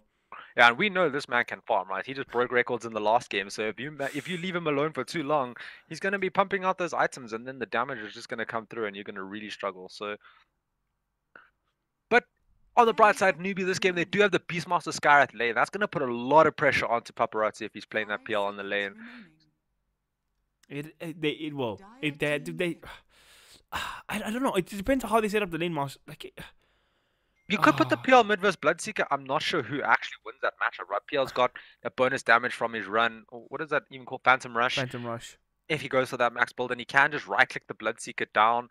But on the flip side, Bloodseeker, large amounts of blaze damage, can deny and last hits everything, keep his health up, and then just start wailing away on the PL. So I'm not sure how that lane goes. It's not one you see very often. Yeah. I feel like it kind of can go either way depending on who plays the lane better. But like, I think PL 1v1 would be it'll be okay against Bloodseeker, but I don't think it'll ever be 1v1. If the PL goes mid, I think Skyrath is going to go there and just nuke him out all the time. yeah, that's most likely what will happen. It depends on what they pick as they hard carry this game, who Newbee decide to shut down the hardest. And it's a Storm middle again. All right. So Newbee Are they thought this gonna was a do- counter last game. It didn't work out. Now Vici's like, we'll show you how it's done. It's not good in the lane, right? So the laning stage is quite hard for you. But if you do manage to come out okay in the lane, and like by okay, I mean much better than SCC came out in the lane in the last game, then it can be okay. But we see a Leshrac pick up here, so this is it's a mid Bloodseeker safe lane Leshrac by the looks of it, yeah. SCC is playing that Bloodseeker, so Yeah, it is a mid Bloodseeker, and the thing is, like the panel was saying that the Storm Spirit is meant to be a lane counter to Bloodseeker because he can't walk up to the creep wave Blood Rage out without taking an insane amount of damage. But if the Bloodseeker, like we saw in the last game, gets that little advantage, gets that first blood, and gets that level advantage, he just runs away with the lane. So I think it's still a good pick. I like it a lot. You can get on top of the Warlock. I mean the Skyrath Mage, you can get on top of the Warlock, but wait, you're right. It's a last pick Leshrac. Is that a Mugi Leshrac? yeah, by the looks of it, by the hero picks, it is a Mugi Leshrac, yeah, and then he just takes it there. So Ori versus SEC, they kind of just swapped their roles, right? So it was last game, Ori on the Bloodseeker, SEC on the Storm. Now they're swapped. Maybe Ori wants to be like, look, I'll show you how to play this lane, son. But on the flip side, they have a lot to deal with the Storm, right? You got that Roar, you got that Arcane Seal to silence him. So holding him in place is not the biggest issue. They don't have the most amount, but they do have some abilities to control him.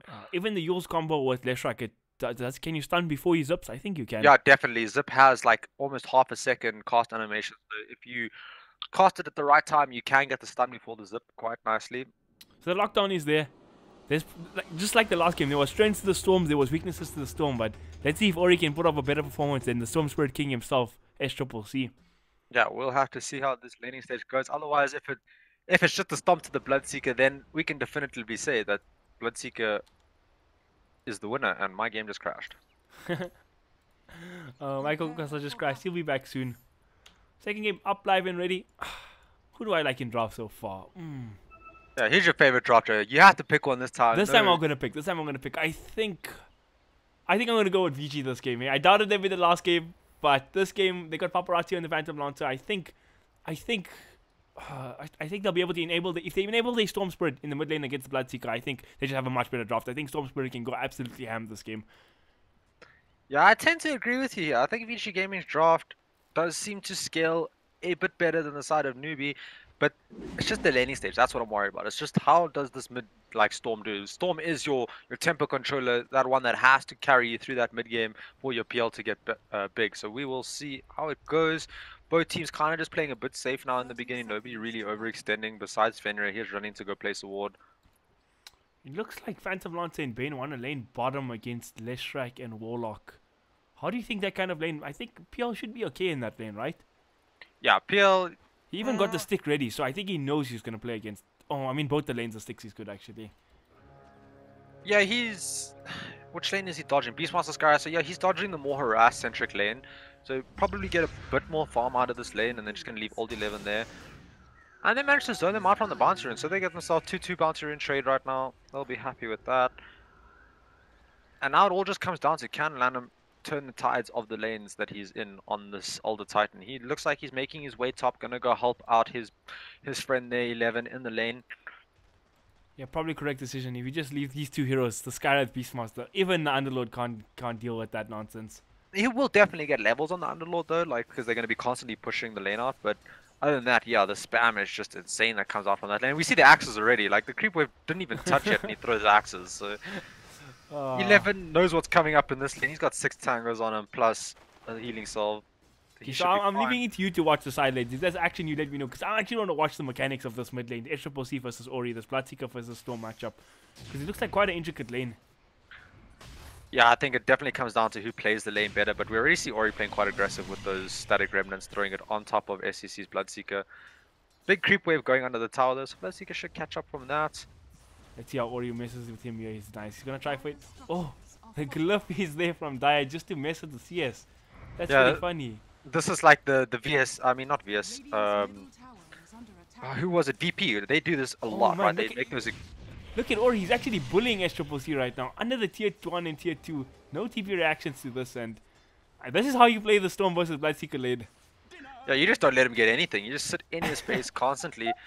The problem is Ori is getting a little bit low here, and once SEC hits level 2 and gets that movement speed bonus, Yep, and he's gonna Ori get a couple might of be in losses. trouble. Or yeah, Ori's gonna TP away, TP over. He's like, no. I had my fun. I'm going home now, boys. Yeah, No, so this is SCCC going to will be make able to some catch up space now. for SCCC, yeah, it's going to make space for him. Let's see. Does he pick up anything else from home? He's coming back with the salve. He's got a magic wand, which is actually very good against Bloodseeker. Every time he casts Blood Rage, you get a charge.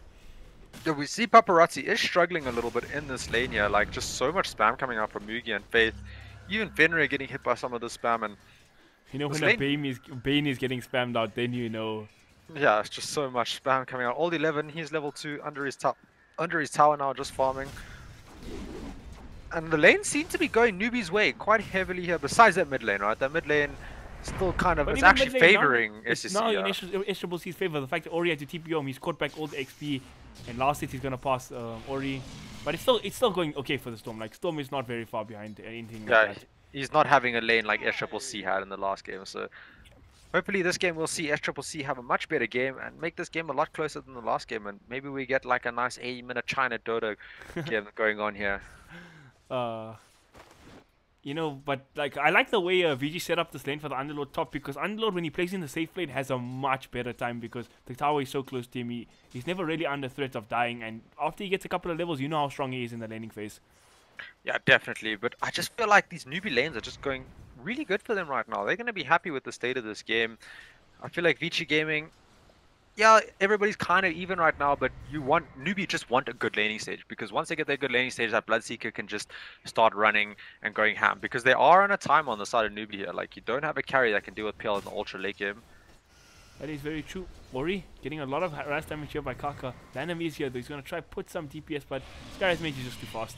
Yeah, and SEC, he's just full health now again. The glories of Bloodseeker with Blood Rage.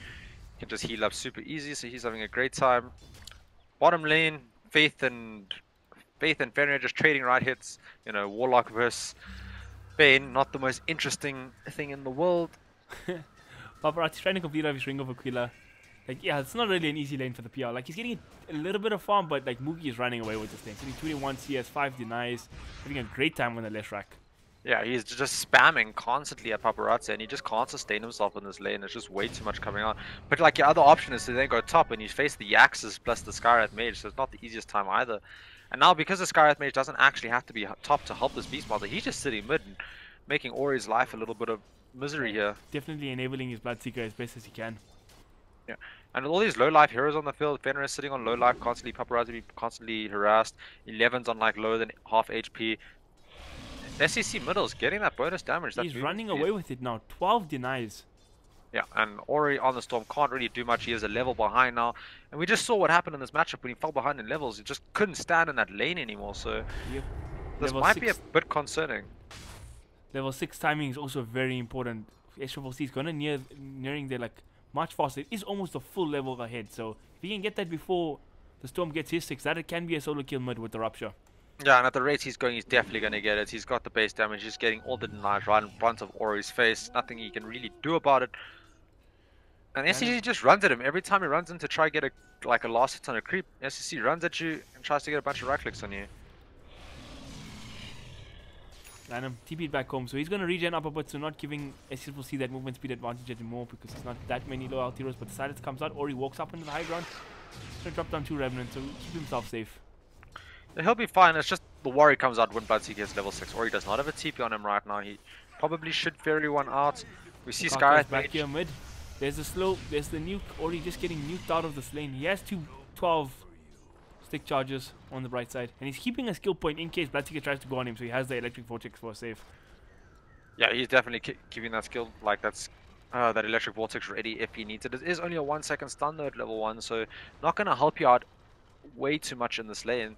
And now, like yeah, he's making his way to his jungle. He's like, nope, he's gonna hit level 6 before me. I'm gonna go to the jungle, get my 6 there, so I can be safe in the lane. And that is just the wise decision. SEC should take notes because he did not do this in the last game. Ended up beating quite a bit. Well, he did do this in the last game, but he did it at level 4 once the Bloodseeker was like level 7 or something, right? Yeah. So it was ridiculous. Too little, too late. Yeah. And like you said, Newbee is starting to run away with the AWP before we get to that 11. Nope. Doing his thing, okay. They just ran around the tower, did a little ring around the Rosie, and then do nothing. And False alarm, ladies and gentlemen, false alarm. Bottom lane though, there might be action going on here. Lanham gets the stun onto Faith. Can they burst on the Warlock? They're gonna try. Paparazzi gonna go for the kill, but Fenrir actually gonna get the first blood. In fact, 6 minutes, 20 seconds in. It's gonna be a 1-for-1 trade so far, but Moogie might be in trouble. Phantom Blast on cooldown though. Kaka's coming in as well, putting on some harass. yeah, Kaka comes in, but he doesn't have much mana, but they do have a shrine available bottom, so they're just gonna shrine up as a team right there, get some health and mana back, and then just go back to the lane and continue what they were doing. But like you say, the side of Newbee won essentially 3 lanes, all the 3 cores, top of the net worth. Is a 2k net worth difference, 7 minutes into the game. Yeah, definitely. They did come out ahead on all the lanes, but did they come out ahead enough? Because Vici Gaming's lineup does scale much better, in my opinion, into the later portion of the game. Stun gonna miss from Moogie, he's gonna try, he gets it to sleep, and Fenrir actually gonna be fine on the Bane. 3 heroes means nothing. Oh, does it mean something? The Warlock kills there, and there's the Arcane Bolt to finish him off. That long-range Lightning Storm just sets it up with that Arcane Bolt to hit him, and they get a nice kill on him there. And now Paparazzi has to go back to base. There's no way he stands in this lane verse 3. He's just gonna go heal up. But on the flip side, Old 11 or 11 having a great time in this top lane. Yeah, now he's got his 3 points in Firestorm. It becomes much easier for him then. Yeah, now you can farm the jungle, farm the lane, and just, you know, become that tanky underlord we all see in every single game. That hero never wants to die. It's always going to be popular in the offlane since he's been introduced into Dota. Yeah, well, since Crimson Guard and Pipe are so good in this current meta, this hero will always be available. What was I going to say? The sad thing about this Bloodseeker mid, right? Even if the support wants to be like, okay, I'm going to go mid and like sap XP and try to keep the power push going, you get nothing out of the lane because he just denies everything as well. Yeah, he just denies every single creep. But Ori did the right choice here. He just went straight into the jungle. He's like not even phased about this Bloodseeker middle. He's like, I'll decide and you go there, you get whatever experience you can or whatnot, just stop him from taking the tower. I'm going to farm up the jungle, and it's definitely the correct play.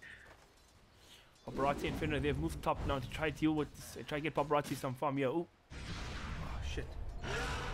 So we see a roll onto the Bane top. Fenrir taking a lot of damage. Axis come on, couldn't do the trick to burst him down now. Paparazzi and Ori coming in. They're trying to burst down Kaka. Kaka should go down here, but Extra Pulse is here on the Bloodseeker. He gets the rupture off onto Ori. Ori has no mana. He has no TP. He has a big one. He's gonna zip out, dodge the silence. The place is there. The other side gets off the stun, but it's not fast enough though. Paparazzi, they want to make the move. Can they bring on Extra Pulse? It would be a huge kill on the Bloodseeker, but he's gonna make it out. He's forced to run away here. Paparazzi on so low HP. KB is gonna pick up the kill. Both the cores, but the side of Vici Gaming gonna go down. Yeah, and this Bloodseeker is running at 640 movement speed. Moogie also kills Old 11 bottom. So they're going to push this tower now, and this Bloodseeker is so fast. He was running at like 600 movement speed in that fight or something because everybody was so low, and they just couldn't kill him. And from a 2k net worth lead, after literally all 3 cores die from the side of Vici, it's sitting at 4k now. Yeah, Newbee coming out to fight this game. They made the right rotations. Bloodseeker rotates on the Storm. As soon as the Storm makes a rotation, Storm doesn't have mana, can't get out, and then from there, it's just a disaster for him. So Bloodseeker seems to be the way to deal with Storm in the early portions of the game right now. Yeah, I don't agree with this. I know the theory is right about the lane counter Storm versus Bloodseeker, but I can't imagine both S-Triple-C and Ori messing up in the lane to make it like, oh, it's so the player's one-sided. fault. Yeah, exactly. I don't know, maybe there is some way you're supposed to play Storm versus that matchup that they're not doing correctly. Maybe they don't know or something. What KBBQ or Jack on the panel was saying rather was that, okay, so the mid lane matchup in isolation, yes, it could be Storm's word favor, but you have to look at the side lanes as well, because if the side lanes are going badly for the team that's playing against the Bloodseeker, it becomes a disaster because he gets so much damage and movement speed, and then that advantage that Storm has is not there anymore. Yeah, so, and as we can see in this game, the side lanes did not go too great for the side of Vici Gaming, so Beastmaster, Bloodseeker got amped Skyrath, up. all that jazz. We see Bottom Ori lane. bottom with the Buzz, finds We're gonna Fade. go on Faith. Bloodseeker gets up the rupture on Ori yet again, but he's just gonna zip in. He's gonna finish off Faith, and he's gonna zip the hell out. Moogie though taking a lot of nuke damage. Ori, he might be in trouble. Nope, he's gonna TP the hell out. He's all good. So they get the kill on Faith, and they're gonna get the hell out of here. Yeah, and they waste that Rupture rotation. Oh, but there is Raw the comes on Raw. in 11-11. He's gonna go down as well. Killing spree for SCC right now. Well, killing spree for KP. He's the one that got the kill there. I'm not sure if SCC has the kill. I mean, they make a move on top. Kaka in a lot of Kaka? trouble. Gets stomped up. And they're just gonna going to get leave it for boiled on. Lanham. Lanham's sitting there. It's like, I stomped him. My kill, my kill. Just runs in, gives him the briefcase, and gives him top a nice chunk of change there. And some experience and levels. So Lanham's gonna hit his level 6 now. Bane has got his level 6 as well. Hasn't used the grip just yet. So that could be a tool to change the tide of these fights. Yeah, and they're pushing on this mid tower now, but here comes 11, TPing in on that Underlord. Gonna throw it on a Firestorm, and that's the end of your push. Sorry, sirs. The wagon is there, though. Oh. They're gonna throw out some spam at him, but he's got his ring of health now. Even has tangos left over. He's gonna pop that in his inventory. Yeah, he's just gonna start tangoing up a bit and just keep spamming out this Firestorm or whatever on the floor, just to keep them from being able to push this mid tower as easily Top as lane, they Moogie's want. gonna be in trouble. The grip is here. So is the splitter. They're just gonna throw everything on Moogie, and Moogie on the left track. He's gonna go bye-bye. Feels bad, man. Yeah. At the same time, we see Underlord uses his Dark Rift to go back to base as well as his Firestorm to kill their creep wave. So he tanks up the creep wave, saves the tower, and then Dark Rift's back to base so nobody can kill him. And then he's just going to run back to the lane, you know. Being annoying. He did delay this tower push for a bit, but I feel like they're going to get this tower now. Just too many heroes in this mid lane for you to stop it with just the solo Underlord. Yeah, But at the Faith same has the time- Warlock Golem as well. Sorry, what are you gonna say? Same time, Paparazzi is taking that bot tower, so they are doing a trade here. Yeah, it's interesting the movements, like how these two cores are farming around each other bottom and the rest of the team trying to make reactions elsewhere. Yeah. Yeah, And the there's a Rupture come out. Rupture on Oh, 11. 11 is in trouble. He doesn't have TP, he doesn't have his ulti anymore, and I think he's just gonna take the sack for his team. Yeah, he Another takes a kill. fall. He has By managed to Triple keep C. this tower alive for quite a while. Then we see Elder Titan. Lanham trying to do the spam out, but it's not gonna work. SCC is gonna chase him to the ends of the earth. Doesn't even need to get there. Faith's gonna pick up the kill on the Warlock. And unfortunately, you can't defend that tower with just 2 heroes when all 5 of Newbee are sitting middle. And again, still But sitting during in a this stable. time, their cores are still farming. Ori is farming. T Paparazzi is still farming. Fenrir, So, oh poor Fenrir, he gets roared up. The damage is there, and he's just gonna get nuked down. and Newbee just making the rotations right now, constantly with them using their kill combos to kill people. And Kaka's not even level 6 yet. He's only level 5. And once he gets level 6, they will have that Raw to Mystic Flare combo. So you're going to have to worry about things like that. Ori And trying to making sorry. his way top to defend the tower again. Didn't work out for him last time middle. He delayed it quite a bit, okay? Didn't work Yeah. out in the end, but he delayed it a bit. Yeah, now Newbee are just bullying around this tower. They're all 5 behind this tier 2 tower. Not letting them defend it, not letting them get the Firestorm off or anything like that. And they're like going to slowly Ori take this tower. wants to farm his Kaya before he comes into the next fight. Like, he thinks maybe if he has that tool, can go for longer zips, can do more damage. Bottom lane, Paparazzi putting pressure on the tier 2 as well, looking for his diffusal blade, and I think it's the right thing to do. You sack a couple of outer towers and you get your core items onto your cores. 11, he's gonna be in trouble again. The silence comes out, double silence in fact, but the splitter's there to stall up, even the sleep. And now, of course, looks like they want to TP, they want to fight. SCC, sorry, Ori comes in, they blow up Faith before he can get the golem off. It's a 1-for-0 trade. Vici Gaming, they're gonna drop 1 hero now, it's 1-for-1. KP, he's getting gone on. Paparazzi gonna bring him down, it's a 2-for-1. The core's getting kills. Nice defense by the side of Vici Gaming. There's SCC a gets stomp stomped up. onto SCC. The remnant is there, the pull is there, but the stun comes out from Moogie, and Ori, he's gonna get blown up, but so does SCC. Now the fight keeps on going. Moogie doesn't have mana anymore, and Paparazzi gonna pick up another kill. Kaka, he's gonna be in trouble. It's gonna be a full 5-man wipe in favor of Vici Gaming. Paparazzi. And that was the fight What? Vici Gaming needed right there. Like, they were just too aggressive on the side of Newbee, and Vici Gaming mop up the fight. Yeah, they lose the Storm, and I'm pretty sure, yeah, they also lost the Bane on Fenrir. But other than that, they came out ahead in that fight, and now that lead that Newbee had, 2.5k gold swing. yeah, just It's whittled huge. down. Ooh, solo attempt on the Underlord, yeah, by KP, but there's no And way he Levin's has gonna this TP out. damage. He's got a hood now. He doesn't care anymore. Yeah, he just TPs And out. He's all alright. fine. In the words of Admiral Bulldog, VG Gaming got the runes. All 4 in the last, at the 15-minute mark. Yeah, all 4. So That gold lead that they had was 4 or 5k or something like, just about 2 minutes ago. Now back to 1k, and this game's even Steven. And like you said earlier, this favors the side of Vici Gaming because they have these scaling cores. They got the Storm Spirit, they got this Phantom Lancer. They are not the ones on the clock this game. Definitely not. They're not on the clock. If this Storm starts to get items, he just starts to get ham. Late game, Bloodseeker is nothing for Storm, so you don't have to worry about that. He does still have the Raw to worry about and things like that, but he's well on his way, especially after that rough laning stage that he had. He had to go into the jungle real early. How did they... Oh, they scouted Ori with the ward. He's going to be in trouble here. He thinks he's on the safe side of the map, but Skyrat's here with the silence, and he's going to get caught in the Yules. He's most definitely dead. Yeah, he's going to get Yule silenced and blown up. Yeah, there's no way he survive that. Unless he really messed up on his stun timing and for some reason the Skyrat wasn't casting his Ancient Seal, they're not going to survive that. So they get a nice little pick off there, but is it enough? They want to pressure this tier 1 tower bottom now. Right now, Paparazzi, does he have his Diffusal Blade yet? Yes, he has his Diffusal Blade, so he's a lot stronger, ready to fight now. And going for that Manta next to take off that Bloodseeker silence.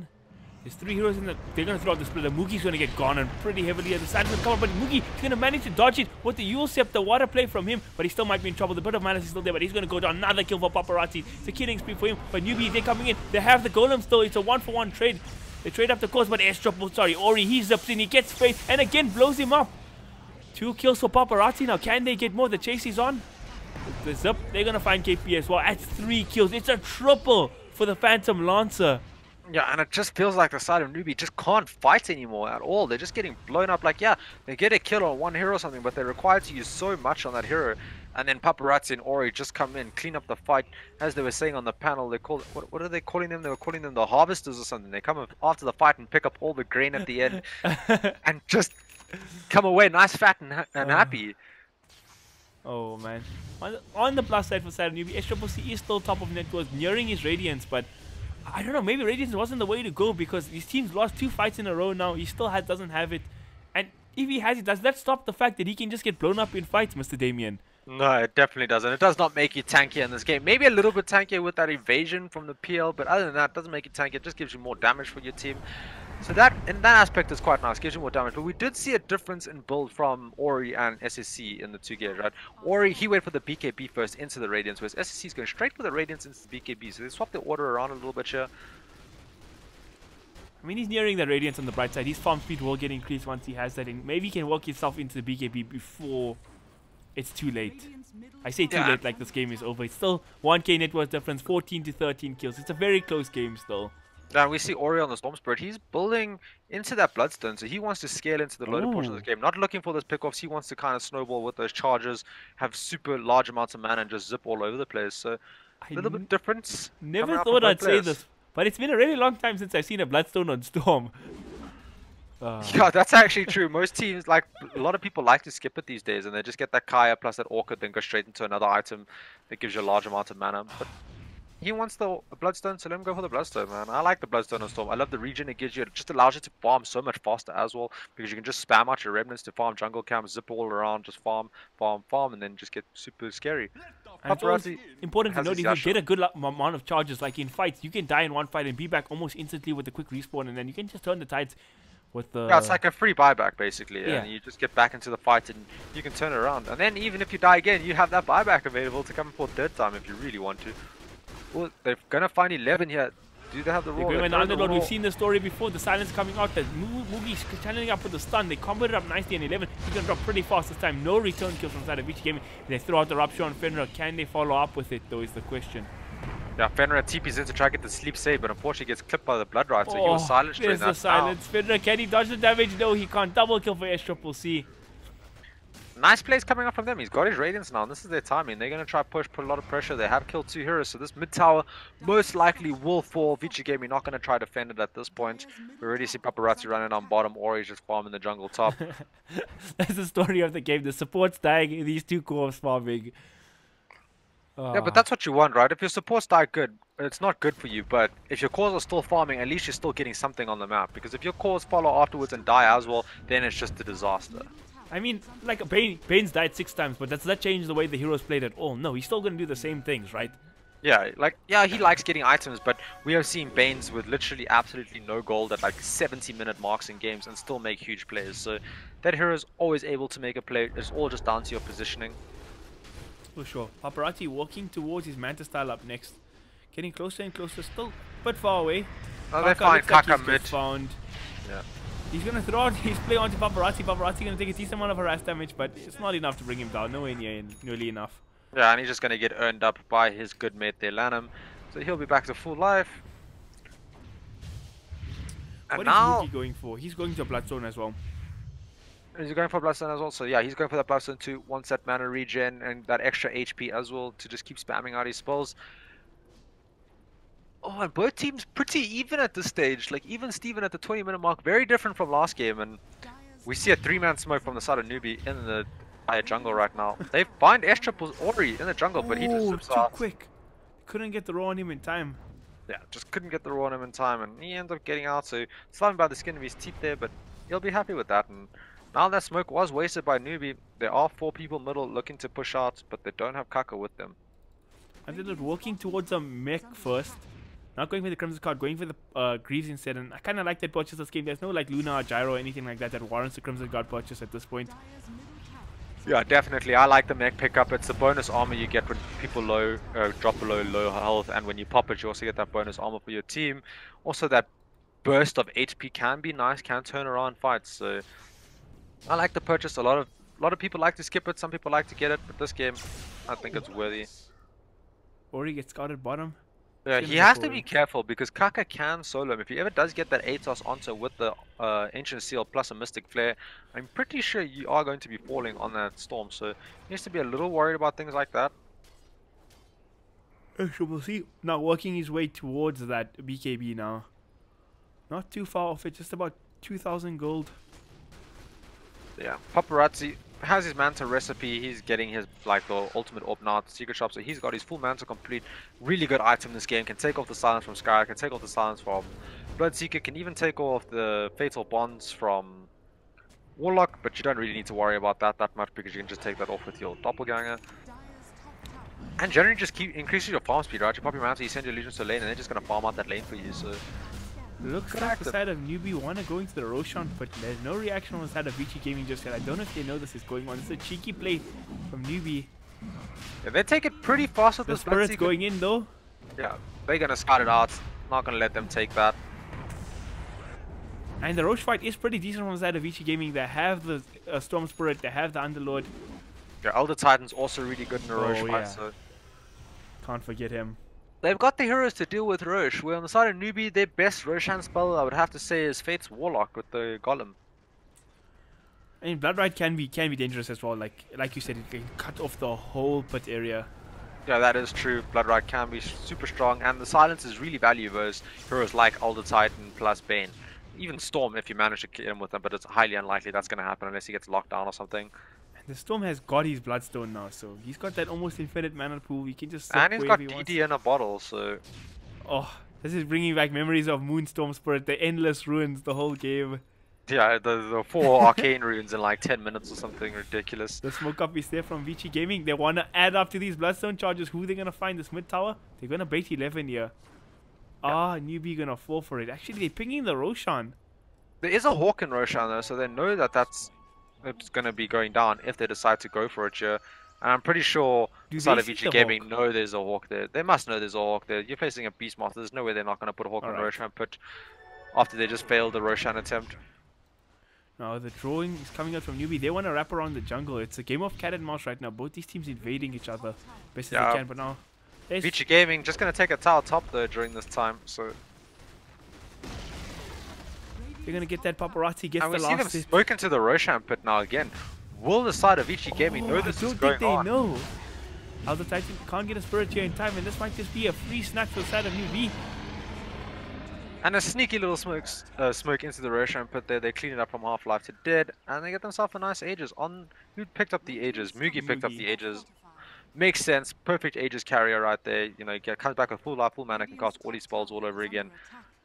Yeah, Leshrak is also similar to a Zeus, right? If you're not dealing with him, the amount of raw damage he outputs in fights is just crazy. Ooh, 11 going for the ruin, but he's not going to find it. And now he might be in trouble. Faith and Mugi are going to start wailing on him. He has the pipe. Paparazzi is in the area. They're picking out. Looks like both these teams are going to fight. 11 cancelling up the Uber. Is he going to use it? He might just cancel it. Looks like, oh, they go back. I thought Paparazzi was going to clean them all up there. No, the thing is, they knew that more heroes were rotating. Like, you're placing quite close to the enemy shrine. You don't want to fight there. Don't want to have to get your teammates to respond to that. So you just Uber out and waste the time of Newbee by making such a big rotation to try to deal with that. Fair enough. Storm hit his 15. He went for the extra health talent instead of the remnant talent. And we see Okay with that. Paparazzi's going straight for the heart as his next item. He's already got one vitality booster. He can afford a second if he wants it. Yeah, kind of standard stuff on PL, I guess. Yes, after you have your diffusal and your manta, you don't need any more damage at that point. You just get your tank up. And No, you basically just tank up, get super tanky, and then your damage comes in again once you hit level 25. Once you get that 30% crit strike at 25, you do so much damage. Or you can go for the doppelganger cooldown. It's also a little bit broken. You can just doppelganger Man. all over the place, send illusions. that talent is like both those talents are ridiculous, but the doppelganger one is, it's disgusting. Honestly, it's almost impossible to kill PL. The only It's a problem I have 3-second with that cooldown. talent is it reduces your damage output in the late game by quite a bit. So you can't build too defensive if you plan to go Yeah, for that so talent. what I Otherwise, you seen- just do no damage. The first time I saw him pick it up, it was Miracle. He goes for the doppelganger talent and then he buys a Daedalus straight up. So you can afford to go more aggressive in your items. And 11, he's gonna get caught bottom. The Rupture's thrown on him. The Scarlet Image ulti's thrown on him. He's gonna go down. Yeah, he was a KP's little bit looking out for of more. position, gets caught there. And now, Newbee gonna take this bottom tier 2 tower. Looks like there's gonna be no defense from the side of Vici. They're gonna just try to trade up this top tier 2 tower, which is really low, so they are gonna get it here. And at the same time, those PL illusions are pushing up mid, so mid is taking a little of a beating here. There's even a wagon there. And they can't ignore this for too long, and they get the bottom tower on the side of Newbee, and now they're just gonna have to straight back off and go deal with all the other lanes. There we see Mugi tipping out. This game is still not really like a very slow-paced game. The cause of Vici game, haven't died in a really long time. And there's Oh, a very super big zip coming out. Who's he going for? He wants S-Triple-C, but S-Triple-C gonna pop the BKB and run the hell away. He pops the BKB. That is his 10-second BKB he just used. And though, look just at to what run Ori away. bottles. Yeah, he bottled the regen rune during that. He like zipped straight to the regen rune to pick it up, so he'll be happy. KP going for his next levels in Necronomicon. I think he has level 2 Necros at base. No, he doesn't. So he's only got level 1s. Still trying to get those level 2s. And then ultimately, obviously, the level 3 Necronomicons, which is just, they're really super good, especially on that hero. Just allows you to get solo pickoffs if you find a hero. And we've been seeing a lot of this build coming up from Beastmasters with the level, with getting the medallion straight into the Shadowblade and then the Necros or something else coming out afterwards. Not think that's just the- that straight Necro rush anymore. The raw kill potential with the medallion into Shadowblade is like crazy. The kill potential, the pick-off potential, it's super great. Yeah, and not to mention, you can use medallion to farm. You throw it on those big creeps in the jungle and you kill them a lot faster. So it does help you in that sense a little bit. That is very true. Beastmaster, one of the offlaners that can farm ancients pretty comfortably. And now Newbee pushing this top tower. This top tower is 100% dead. That was on like 20 HP or something before they got there. So it ends up falling, and we just see the side of Vici Gaming doing the same thing, just trying to push out all the other lanes, just force Newbee back constantly. They don't want to fight Newbee right now. They just going to leave them. Newbee has the ages, no reason to fight them, and kind of And split up the match surely- as much as possible. When you have a Phantom Lancer and a Bloodstone Storm Spirit, this kind of playstyle suits you just fine. You're very happy with it. Yeah, as long as you're not getting picked off, Fenrir, he and they finds find KP. The Beastmaster. Sentry Ward is down. Can they burst him down in time? Storm committing a lot here, and they're gonna burst him down. What that grip? Now the Rupture comes out onto the Bane, but it's a Bane. Does he really care? They have the Uber running. Is he gonna be there in time? 11's gone. Or he's fine. Unfortunately, Fenrir could not get the sleep Yeah. onto the Bloodseeker before he got hit there. So he ends up falling, but the rest of them get out alive. They'll be happy. Ori is in a bit of a scary situation, but he is a Storm. Look at He him pops go. the Other regen. side of the map. Yeah. Jumps into the creep cap. Yeah, Efficiency from Ori. Efficiency right there. And he's just going to farm it up. And we see the heart on Paparazzi will be done in another 50 gold. So he's going to become pretty tanky and hard to deal with in these fights. And I always love seeing PLs go hard because you want to be in and out of fights constantly. So getting that hard regen to kick in when you're out of the fights, super value. The sustain, and they buff the half region quite a lot. It's 7 max HP a second, so you don't need to be out of the fight that long to get its amazing effects. And I just hear the Aegis got reclaimed on Mookie.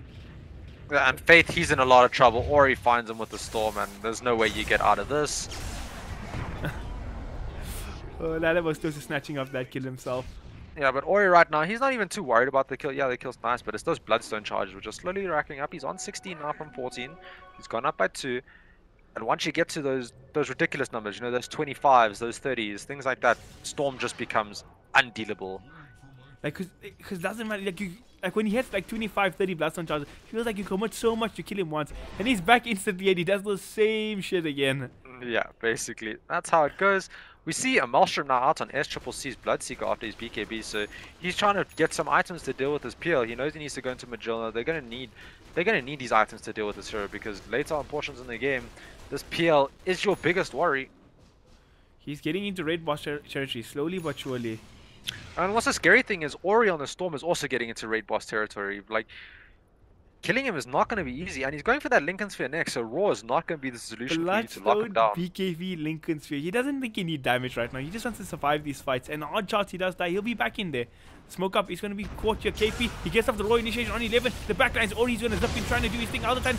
So Storm comes down, he gets 2 supports dead immediately. They don't even get to cast their spells now. Moogie, he might be in trouble. He's forced to use up SCCC, caught in the grip as well. So many heroes getting caught, and all 5 heroes just drop on the side of Newbee. Triple kill for Paparazzi. Yeah, and Vici Gaming took that fight.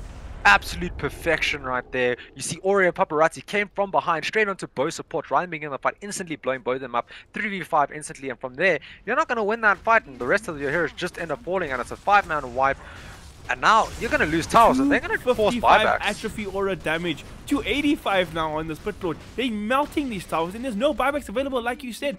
It's a disaster for the side of Newbee. This is a fast game from Vici Gaming with the late game lineup. What are we watching right now, Davian? Yeah, they just had... It was just the perfect initiation by them. They baited them in too far, the cores go in, but then Paparazzi and Ori come in the backline, just kill the supports, and without those supports, you run out of a lot of taking team a fight. lot of damage here. He gets saved by the sleep, and now Ori, he's trying to make the play on Moogie. Can they burst him down? The Uber's getting channeled up, but can he make it out in time? No, he's gonna drop. KP looking for something here, but these heroes are just too elusive, and they're all just gonna TP the hell out. Oh, Lanham, he's gonna get caught. Sacrificial little Titan for his team.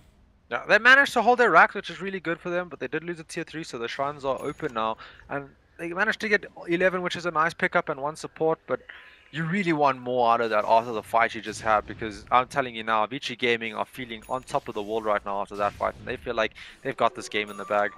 21 Bloodstone charges on the Storm, hit his 20 talent. Phantom Lancer hit the 20 talent as well, working towards the Eye of Skadi up next. Yeah, and well, the gold lead is only 4k on the side of Vici Gaming, so not immeasurable at this stage of the game, but the experience right now sitting around that 5k mark, 6k mark, somewhere there. So Vici Gaming definitely got the advantage, and they've just got the better late game team, so having the advantage at this point just worth more. Like in Pro Dota, I'm not usually one to talk about like, oh, better late game team and stuff, because I don't really believe in that. I believe the execution is what it comes down to. But in this game, like Storm Spirit, Phantom Lancer, I don't see how Newbee deal with this. Yeah, because even when it comes down to execution, right, Storm is like the master of executing in teamfights, because he's just got a natural built initiation.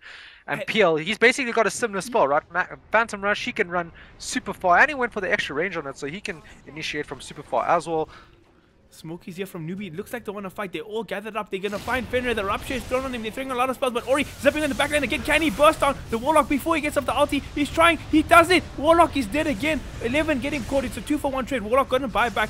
Ori's still doing his thing. Zipping onto KP. Burst down the Beastmaster in the backlines. Other side, Storm gets thrown out. Now SCCC, he's in trouble. They're going to get whaled and double kill for Ori. He has endless mana right now. He's just going for it. He does run out finally. The buyback's there from Bloodseeker with a triple kill onto Ori. Fate, he's in trouble. It's a dieback for him. Godlike spree for Paparazzi now. Yeah, and even if they get the initiation, yeah, they managed to kill off Fenrir's Bay, and they managed to kill the 11's Pit Lord, but they just, once they do that, they have nothing to deal with this PL and the Storm, and the PL and Storm will chase you down. You're not running away from that, especially with the Storm. How many Bloodstone charges do they have now? 26 Bloodstone charges. Like, he just has mana for days. He never has to go back to base anymore. It's insane. Like, I haven't felt like Paparazzi or Ori having close to dying for a good 10 minutes, right? Yeah, there's just no way to deal with them right now on the side of Newbee, and it's just showing in this game. Yeah, they're managing to kill Fenrir, they're managing to kill the Elder Titan Lanham, and they're managing to kill Old 11, which is also quite a feat to kill because he is a Pit Lord, but they just can't deal with the rest. Got a full Eye of Skadi, 35 minutes in. He's 4 slotted already. Or 5 slotted. And he's just super tanky right now. Like, there's no way you kill him. 3,800 HP. Like, you can't even really find the real one to hit, so how are you going to manage to kill him? Though, Skywrath, Beastmaster, they have the raw if they can get it on Paparazzi, but Fenrir's in the area and they're just too scared to go on that. Yeah, the scary thing is I don't even think the raw plus the Mystic's Flare right now with the Arcane Seal is enough damage to kill him. He's Like- got 37 armor, 3,800 HP. They're going to go on 11 again, throwing the roll there. The Mystic Flare comes out, even the silence, and 11 actually going to survive through it, but he's going to go down anyway. But again, they've killed 11 plenty times this game. What does it mean? What does it Like, change? they're not really getting objectives off the map right now from these kills, and that's what you need to be getting at this Roshan stage. is up. So, and there we go. Underlord's going to buy back. They don't want to give this up. Roshan is definitely a good objective to try get on the side of Newbee, but super hard into this team. Aegis and Cheese. This is a big Roshan for the side of Vici Gaming. If they have this, they could potentially end the game with the Storm Spirit with an Aegis. Yeah, definitely. Or just Storm Spirit with the cheese even. Like, I don't even feel Storm like he needs Spirit the going Aegis. up. He can catch Faith. Can he burst him down before the Golem comes out? He does do it yet again. The sentry ward is down. Faith is dead. And now in the backlines, SCCC trying to do his thing. They bring down Fenrir. But is it enough? Paparazzi just wailing on this Bloodseeker right now. SCCC, he's in trouble. Kaka trying to do his thing. Doing a decent amount here, but it's not enough. SCCC is going to drop. 2 heroes are dead. The buyback's there from the Bane as well. Ori does finally go down on the Storm Spirit though. KP, he's going to be in trouble as well. Land, I'm just going to wail on him with that big briefcase. Now, Ori goes down on the Storm Spirit, but at what cost? You just lost 2 of your cores. And he's up And now again. Roshan is available, yeah, so he can He's just not go straight to ready. Rosh. And he's got 18 Bloodstone charges still, so he's not even too worried about that. And now this Rosh is going to fall on the side of Vici Gaming. And they're just going to go high ground from here, right? There's And like no reason not to. SCCC brought back earlier. He doesn't have buyback for 78 seconds. He's out of the place. So with this Aegis, they might just be able to push in. And the Lord Yeah. has... Look, he doesn't have ulti, but the midwave going to meet you in the middle of the river. Yeah, we saw the power of Leshak in that fight though. He could manage to get his spells off for a super long time. They didn't burst him down super early, and he did a large amount of damage. Even managed to take down the Storm. But we've seen clearly who Ori's #1 target is in these fights. He BKBs and zips in to make sure he kills Fate on that Warlock every single time. There hasn't been one like good Warlock chance for Fate this game because of Ori. Just going on him every fight. No, they throw the Glimmer Caves and things on him to try save him, but it's just not enough. The sentries are always there, the dust is always there, and he just ends up falling. And now, defending your mid lane, I don't even think that's an option without your Bloodseeker. He is majority of your right-click damage at this point. So they're going to let this drop. And is VG Gaming going to go for more, or are they going to play 30 it safe? seconds, That's the no question. SCCC. They know he doesn't have buyback. But they are showing a decent amount of respect. They look I'm like they're pretty in a back surprised they're backing off here. They could just keep putting on the pressure, maybe even look for a pick-off. There is no Bloodseeker, like you are 4v5. They're going to play it safe, take out the Shrine. And that's the one thing the panel was criticizing about after the last game, was just like Vici Gaming just plays a little too safe. They do give opportunities for their opponents to come back into this game. Yeah, Underlord gonna TP out to the bottom shrine there. Not sure why he's moving there. Maybe shoving out the bottom lane. He has the ulti to get back for with his team. Yeah, so he can get back to his team if he needs to, but you know, not ideal to be other side of the map. If something does happen real fast, it does take you time to get there. But he's just gonna push up bottom, start getting it towards the side of Newbee's map, so that they can take a team fight on Newbee's side of the map, and from there just get a nice push. And Newbee running around as 5 through their own jungle right now, looking for wards, looking The to try scan and make a hits play. them though. Yeah, scan hits him, so 11 knows what's up. He's just gonna doesn't actually have a TP on him. Oh, He's got this his is quite ultimate, greedy. It He's looks got his like ultimate. actually Vici wants to fight. They're making the move here. The hunter might just become the hunted. Ori though, pretty low on mana. Does he have a regen rune in him? No, he doesn't. Doesn't have a regen rune, but he's got 18 Bloodstone charges. And we just see the whole side of Newbee just TP out. All of them are just like, nope, we're out of here. They TP away. And Vici just going to take himself a nice shrine here. Top lane, Underlord channeling the Uber. He's gonna go there. It takes his whole team there actually. Minus Yeah, no, Paparazzi. No PL with them, but they're kind of predicting that the side of Newbee are going to want to push out that top lane because they just saw the whole of Vici bottom. But Newbee a little bit too wise for that, and they just stay in their base, play nice and safe. Yeah, it's a sad thing when the wiser move is just to sit and be AFK in your base, you know? But it's the situation the game is in right now, and there we go. Ori gonna zip in, trying to go on Moogie. He pops the BKB. They're doing a decent amount here, but Moogie gets the Yusuf off. He has his BKB of his own. He's gonna pop in, and now there's the grip through the BKB. Moogie gonna be in trouble, but the cancel is there. Now the splitter comes through, hits onto 3 heroes. Nobody dropped just yet from the side of Newbee. They're managing to sustain through it. Yeah, Ori did get raptured in that fight, so he had to play safe. Doesn't want to get caught out with no mana and Rapture on him. But now Rapture is used. Golem was not used in that. It was used in that fight. 155 seconds out of on cooldown. Yeah, so that's a Righty. lot of heroes, or a lot of spells being used. And the one nice thing about Rod of Atos is you can't doppelganger out of roots anymore. So that was a nice nerf that came There's a out. blood rage put onto the PL. I don't know if that's the right decision here. And I it need just to takes your mount tower a it. little faster. Yeah. 11 gonna dodge the silence, but now Ori, he comes back in, he catches KP. KP gonna get blown up. SCCC, sorry, Ori zipping back to the backline, trying to burst on SCCC. Kaka gonna go down, double kill for Paparazzi, still beyond godlike. Mookie, he might be in trouble. Forced to pop the Scepter defensively here, and he's going to get busted down as well. Triple kill for the Phantom Lancer. Is it going to be more? Paparazzi still chasing, trying to bring on SCC just a little too fast though right now. But he's going to find Kaka though on the flip side. Ultra kill for Paparazzi. Can he get the Rampage? Fate is the last one surviving. Rampage for Paparazzi on the Phantom Lancer. Oh man, GG well played. He's cold. And that's the second Rampage in 2 games against the same opponents that Paparazzi got. So he's feeling the fire right now. What a game from Vici. Like, they had the late game and it just felt like Newbee couldn't pressure them early. They were just dodging the fights all the time on the side of Vici. Yeah, they just kept pushing up the lanes constantly every time Newbee tried to make a play. And then once you start falling behind with that type of lineup against the PL plus a Storm, your team fights just become horrible. And then that one team fight mid where they just get fully wiped with the perfect initiation coming up from Vici Gaming, and the game was over from there. So I have to talk about this Paparazzi guy, right? We have an analyst in South Africa named Sneer. A lot of you might know him. He cast a lot of qualifiers and stuff for the Chinese region. And he was saying he believes that Vici Gaming need to play around this Paparazzi guy more. And I feel like they've done that, and it's almost like 5-6 games in a row. I've watched Paparazzi almost like 20 bomb. 10-0 in the last game, 18-2-12 in this game. 2 rampages. We saw what he did against Na'Vi with the Monkey King, getting more than 20 kills both those games. It feels like he's just unstoppable right now. He's like hitting Miracle TI7 levels, I'd like to say. Yeah, Vici Gaming definitely playing around Paparazzi seems to be working for them right now. Maybe other teams are going to pick up on this and see if they can put a little bit more pressure on him. But in this game, they had a Skywrath Mage plus Beastmaster lane versus Appeal. So it's been insane, and taking no credit away from these supports or Ori, especially on the Storm Spirit, who had a monster performance in his own right. Yeah, definitely. Ori, he went ham on that Storm. Like, he had a real rough time versus SEC's Bloodseeker mid. Like, he did have to go to the jungle early, was a level behind and stuff like that. But he just came back into this game. And you just saw later on portions of the game when your Storm has farm, Bloodseeker is just not a problem for you. And then actually something we actually forgot to talk about, but Newbee last picked the Leshrac, right? And it's a core matchup you usually see that's like great against Phantom Lancer. You get a core Lesh against Phantom Lancer, and Leshrac just incinerates the illusions, but it doesn't really matter when Paparazzi is that farmed, even though it's a hard matchup, because you just incinerate everybody. If your illusions die, you just make more, because they can't stop you just wailing on you all the time with the Skadi, the Heart, the Diffusal Blade, the endless chase from Paparazzi. Yeah, Leshrac has a large amount of burst and teamfight and AoE for PL's illusions, but when you have 3,800 HP on a PL, you're gonna kill that Leshrac before he kills you. I'm pretty sure. 100%. And that's it from us for today. That's the last game of the day. And yeah, that's it for us. Maybe we'll be back tomorrow. I'm not 100% sure, but what a game. What a series from Vici Gaming. I'm interested to see how they do in the next round. Yeah, me too. And everybody, thank you for watching. And goodbye.